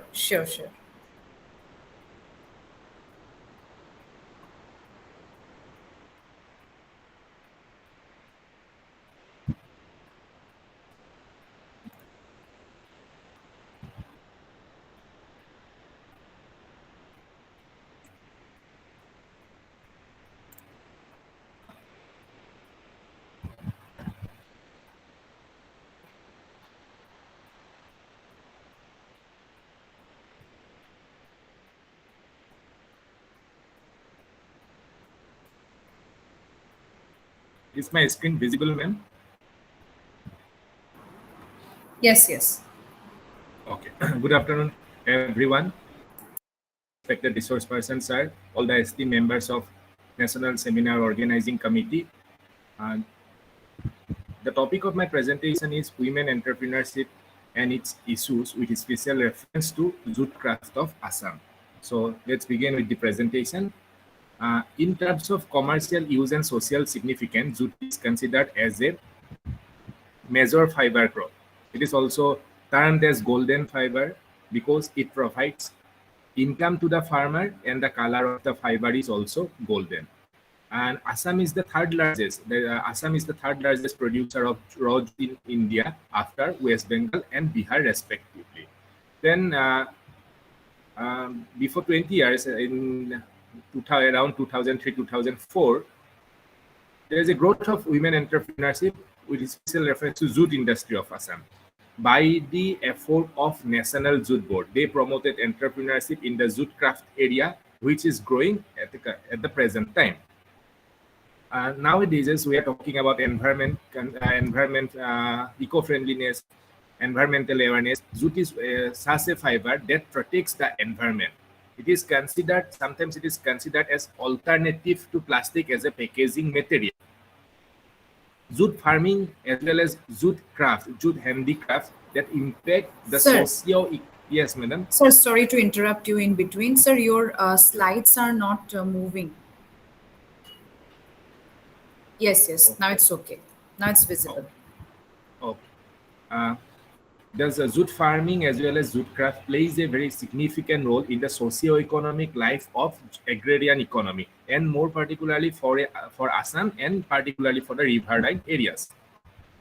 When we talk about women entrepreneurship, we take the definitions given by international labor organizations where 50% or more than 50% stake is controlled by the women. And now I'm using a term called diversified jute product. These are non-traditional products having decorative or utility, which are produced from jute, either solely from jute or in blend with other items. The objective of this present paper is to study the present scenario of women entrepreneurship in the jute industry of Assam and to study the problem faced by women entrepreneurship in the jute industry of Assam. The study is based on both primary and secondary data. Primary data was collected through field survey of the researcher. Secondary data was taken from the website of National Jute Board and Ministry of Textile. A structured schedule was designed, administered among the women who are engaged with practicing the production of jute crafts. Their views were recorded, interview was conducted in vernacular language, then thereafter transcribed into English. This is a general table that gives us an idea about the growth of diversified jute products from India. The export is increasing on a regular basis. This implies the growing demand of this eco-friendly craft across the world. Basically, there are three types of craft that can be made from jute. One is the handicraft, handicraft, which is a decorative item basically. Then the handloom, which is made with the use of our traditional loom in Assam is popularly called as tathal. And another is machine craft, which is made with sophisticated machineries. However, in my study area, production is restricted to handicraft and handloom, and machine loom is not produced because of absence of machineries. Then coming to the second objective, constraints analysis. I'll be very brief. This analyze with a 5-point Likert scale and 3 constraints emerge as major constraints. Sir, First the slide is not visible, sir. Sorry to interrupt you again. Okay. Let me see. Okay. Now I think fine. Yes, sir. Yes, sir. Okay.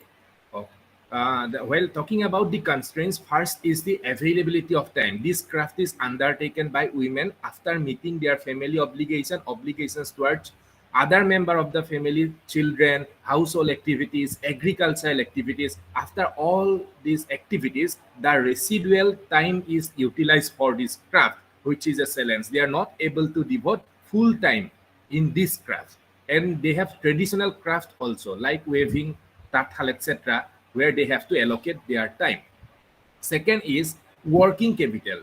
As this is undertaken by lower strata of the society, economically backward segment of the society, which has less sources of income, so sometimes they face the scarcity of working capital or capital to buy the required input or to take or to participate in the market. Third is, as I already said, that there is only production of handloom and handicraft. Machine craft is not produced. So lack of mechanization is an issue. If mechanization can be introduced, then it will improve the number of output per hour or per day, which is done in West Bengal. They are producing these machine loom products, which are also very smooth, which are very handy, smooth, and which having better decorative appeal, which we can learn from them. Then increasing wages of hired labor also charge high price. Sometimes laborers are not available. That means workers are not available. Workers are available. Workers with the skills are not available. But the availability of fiber, then availability of labor, these are not a problem. Labor as local people are available, raw materials are available, minimal amount of raw material, colors, bleachings, etc. are required. These are available. Major problems are availability of time, availability of worker capital, and lack of mechanization. Coming to the conclusion that in the contemporary time, we talk about environmental friendliness. We are environmentally conscious consumers, and in this context, all the natural fiber are regaining their lost importance, whether it's a cotton or jute. Among the all natural fiber, jute is one of the important because it has some technical advantage, and this is the cheapest fiber among all the natural fiber. So this is the crucial time where the region can emerge as a major producer of jute products in the nation as well as the world. And these are my references, and thank you. And I'm concluding my presentations. Once again, I thank the esteemed organizers for giving me this opportunity to present my paper. Thank you. Thank you, madam. Over to you. Thank you so much, sir, for your wonderful presentation. So I would like to request the next paper presenter, Shubham Chatterjee. Shubham Chatterjee, are you there? Yes, ma'am, I'm there. Okay, okay. Yes, So ma'am. you are requested to start your presentation. The paper Sure, was sure. entitled as The Need for Entrepreneurship Development Cell in Law Colleges of Assam. So it is over to you. Thank you so much, ma'am. Good afternoon to the respected members in the panel as well as one and all present in this auspicious seminar. I am Shubham Chatterjee, visiting instructor from Department of Law, Plainview University, and I'm here to present my paper on the theme entitled as The Need for Entrepreneurship in the Law Colleges of Assam. So generally, entrepreneurship means taking up of business with the hope of financial risk or profit, whatever it is. Now, by and large, today, as we develop, as the technology has developed, and with the development of the technology, today legal field is not only restricted to litigation, the traditional litigation. It has moved beyond litigation. When I mean what I mean by moving beyond litigation, that means infusion of technology like the contract management software, the compliance management software, as well as this infusion of technology in the legal domain has given a bloom, a rise to the entrepreneurship arena in the legal domain. Now, we all know that almost all the higher educational institutions, as far as the colleges and universities are concerned, they have a dedicated entrepreneurship cell. Now, what we see is that in case of universities, the entrepreneurship cell promotes only the business aspect, but we find a lacuna in promoting the legal aspect or the undertaking or infusion of technology and the legal domain. This is something which needs to be stressed out. When it comes to the situation of Assam, it is even far more worse as because in Assam people are very less exposed to entrepreneurship in the legal arena. Today, the tech law domain, or I would say the technology infused companies providing legal services accounts for more of profit as compared to the litigation firms. It is no doubt that litigation firms will survive, and this cannot be erased as because day in and day out there will be tussles, there will be conflict. With everyday tussles and conflict coming out, we need lawyers to go to the court to defend them. But when it comes to beyond litigation, today the scenario has changed from shifting from moving to the court to defend the case to like online dispute resolution (ODR). Today, we are not focused only on arbitration, but we are today slowly and steadily moving or shifting to the online dispute resolution. Again, when we speak about this online dispute resolution industry, this is again a tech-oriented industry. This is again where we have seen number of ODR companies like the Sama, the Court, the Cadre. They have provided invaluable services during the period of Corona. And all these things gives rise to the fact that in this current scenario, as far as Assam is concerned, the law colleges should take proper initiatives to start dedicated entrepreneurship cell. It is very essential the law colleges in Assam start enlightening and enriching the students that what are the perspectives beyond litigation, because beyond litigation is something which the legal field has a huge role and a huge market to play at the end of the day, because at the end of the day we are all concerned about what output do we get. Therefore, as far as output is concerned, while litigation is taxing, burdensome, as well as litigation takes time to have a stable career. At the same point of time, if a person who moves to the non-litigation arena, he or she might achieve success in a very shorter period of time, provided he has requisite skills. Also, it is very important at this critical juncture to make to introduce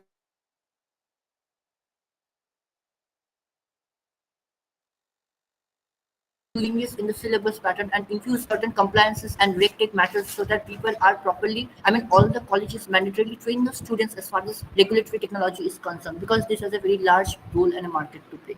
Therefore, with this, I would like to end my presentation. Thank you so much, ma'am.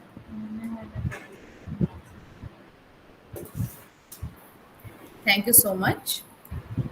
Thank you so much for this wonderful presentation. So as we can see, the participants who were present in this online platform, I think all of them have presented their respective papers. So as per the schedule, I would like to mention the names of the paper presenters who have not presented till now. If someone is missed it, kindly mention here. Okay. So I would like to call upon the names: Miss Manpreet Kaur, Priyam Soikia, Miss Somaina Narzari, Yasha Srivastava, Saptaparni Raha, Shramana Sengupta. Then we have Ankur Mukherjee, Harshvardhan Pandey, Shehnaz Mondal, and the last one is Dr. K. Ashok Kumar. If any one of this mentioned names, if any one of you are present in this platform, kindly reply. I think they are not present here at this time. So I think we would move forward towards the next session, that is the concluding remarks, which would be given by our respected resource person. So I would like to hand over the session to respected resource person, sir. Sir, it is over to you. Yeah, thank you. Thank you, Dr. Rinki. You have efficiently managed this session. I enjoyed. And in the outset, I'd like to say that I learned a lot. And I'm very much, what to say, equipped with lots of information which you have given the presenters. I appreciate and congratulate one and all. I know that some of you wants to leave very soon for your classes. I won't be taking long time. But here in the presentation, we have 8 presenters presented on various themes. And the general observation that I would like to give is, out of these 8 presentations, I could see that 2 presenters have their methodology well designed. I really appreciate. And, you know,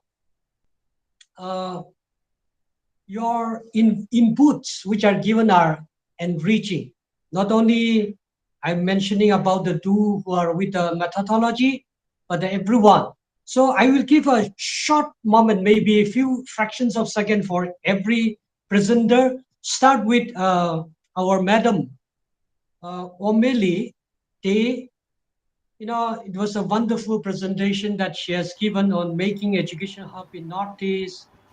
And it is very interesting that make a study with educational institution as the variables to measure against the private companies and MNCs, which are very, what to say, appreciable. The assumptions which she has made in her study, this methodology, I said, I really appreciate for the good methodology that she has used. One of the observation, I have some reservation where she has made Northeast states are homogeneous. Madam, you try to take care of this. Which I like to say that, for example, in Northeast, you are talking about the homogeneity of the Northeast. But think about this, which is very close to Kolkata Commerce College, is Nagaland. And the other side is the Meghalaya. You see here, there are 2 different unique things you will see it. Nagaland is a patriarchal society. And you will see in Meghalaya, matrilineal systems are followed. So these 2 are not the same. What I would like to mention here is that when you make the assumptions, these are the critical issues. Of course, I'm not saying against, but the point to cautious when we look into it. I know these are very important, but you have made a study into it. I'm very sure that this will make a very good contribution. Another thing is that you see when you have your result which comes out of these studies, you see the students from Northeast after graduation or post-graduation migrated to other states. And from other states also come to Northeast. So this is another crucial point when I make it, observation on your studies.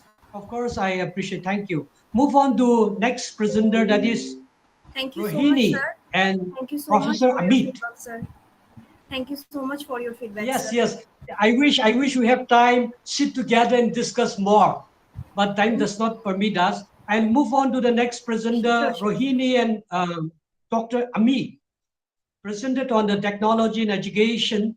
Well, top technologies which are available for promoting education are presented, and issues which are, uh, you know, there using the technology also highlighted. I appreciate it. And coming to the next, Tuhin Saha, the role of arbitration in shaping the entrepreneurial ecosystem, which is very interesting. Young man, you have made a very good attempt, but I have to warn you. See, you have mostly you have make a positive approach of arbitration. There are issues in arbitrations also which need to be taken care, because you said only positive about arbitration. Of course, I really appreciate, especially when we talk about the entrepreneurial ecosystem development and the challenges of entrepreneurship. This would make a certainly this will make a you know this would make a very good, what to say, insight into it. So I'm not going further to dispute with you, but this is my note. And moving on to our presenter, Apratim Nath, Thank you, sir. our senior and learned scholar. I appreciate. So you have made a very good presentation on integration of ICT with education in the light of NEP 2020, which is very interesting, key aspect, the challenges, and you have highlighted about the challenges of the language barriers, and you have mentioned the critical, like national educational technology forum, which are very uh, you know uh, informative, that you are giving adapting of this artificial intelligence. These are very much commendable. Even you have mentioned about how to overcome the challenges. These are very much, how to say, noted. And yeah, rightly pointed out about the human element when you talk about the technology, which is well taken. Then we'll move on to Thank you, sir. next Thank you, sir, for presenter. your observations. Yeah, Thank you, sir. yeah. Our Saknika Das, our law professor, in a very interesting way, she has presented on enhancing innovative legal studies in India. Yes, sir. This is something which is very interesting. Mention about the socio-economic rights of the learners, and you have mentioned about right to life and personal liberty, and even this Article 21A.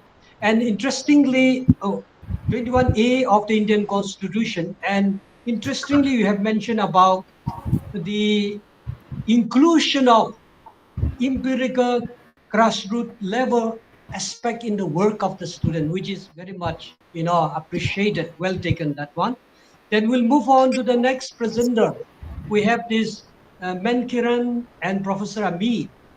Interesting to you know get the input of Academic Bank of Critic, ABC, where presentations were made on the trademarks of the ABC and 3As. And very important, even this NEP 2020 regarding the digital document, which are very vital at this juncture, which has been highlighted by the presenters, which is well taken and appreciated. Then we move on to this Pityut Kalita. Uh, he has adopted the methods which I really appreciate. Secondary data he used to explain about the diversification of jute products all over India. Then he has used the primary data, which is to discuss the constraint analysis of craft producers.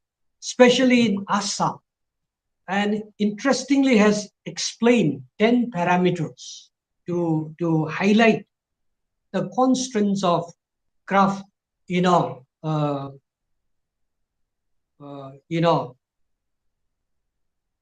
craftsmen of Assam, which are very interesting and well taken, appreciated for that.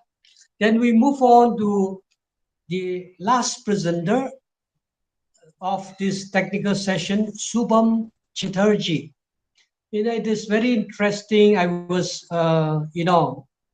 looking at the presenter, the need for entrepreneurship development cell in law colleges of Assam, which is very, or to say, the topic itself is very much interesting and attractive. You know, looking beyond education and, entrepreneurship in legal arena. These are very, what to say, important inputs. I'm sure that even the organizing committee will take it and give a recommendation and work it out for it. But the remark on Assam having less exposed to legal services, I have some reservation. You may be right, but at the same time, I want to tell you, one time the the Chief Justice of India, Supreme Court, it was none other than a man from Assam. So, there may be different ways to, discuss over it. At the same time, my cautious remark is that when we make ourselves, even our region, lesser than others, people may take advantage of it. We have to be cautious in using the word. In other words, the challenging thing, the things which are, unique, which is not found in others, we will try to celebrate with it, not only lamenting over the difficulties and only thinking about the, limiting forces. Well, with this note, I would like to once again thank our this coordinator here in this technical session, Dr. Rinki, who meticulously and very efficiently handled this, making the presenters convenient to present and make a very meaningful this technical session. I'm sure the input of this session will enrich the seminar, even the theme which has been, discussed in this ICSSR sponsor national seminar. With this note, I would like to once again thank the organizer for having me here. I learned a lot, I enjoyed, and once again, thank you for inviting me to this very platform. Thank you, everyone. Namaskar. Thank you so much, sir. Thank you so much. We are also very much privileged to have you in this platform with us.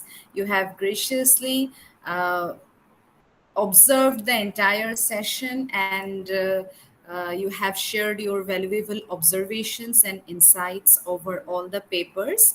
So I, on behalf of the entire organizing team of this national seminar of Golaghat Commerce College, as organized by the Department of Management and Statistics in association with the Department of Business Management and in collaboration with IQSC Golaghat Commerce College, would like to offer my heartfelt gratitude and thanks to our respected resource person, Assistant Professor A.S. Yarso sir, who have graciously observed this entire session. My heartfelt gratitude goes to all the respected participants across the nation and across the country, that they have shared their valuable insights and deliberations in this national seminar through this online mode. Now, I would like to also offer my heartfelt thanks to our respected rapporteur for this session, Mrs. Sneha Hajorika, Assistant Professor, Department of Human Resource Management, Golaghat Commerce College.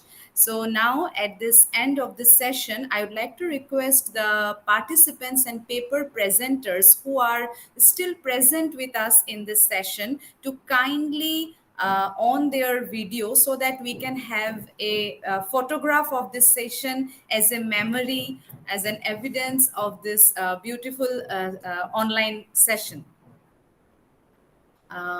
Yes, I would like to request all the paper presenters, if it is feasible for you, to kindly on your videos. Okay, so we would take some screenshots.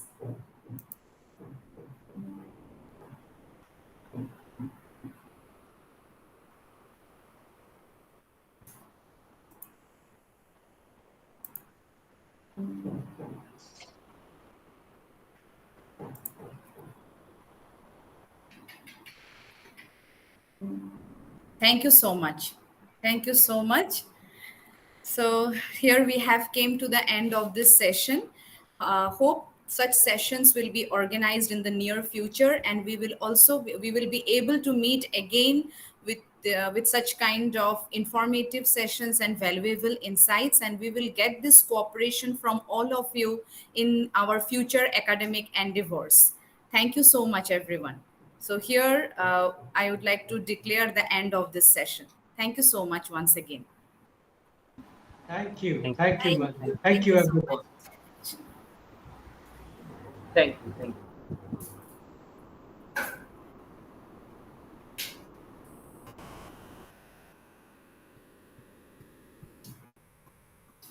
you.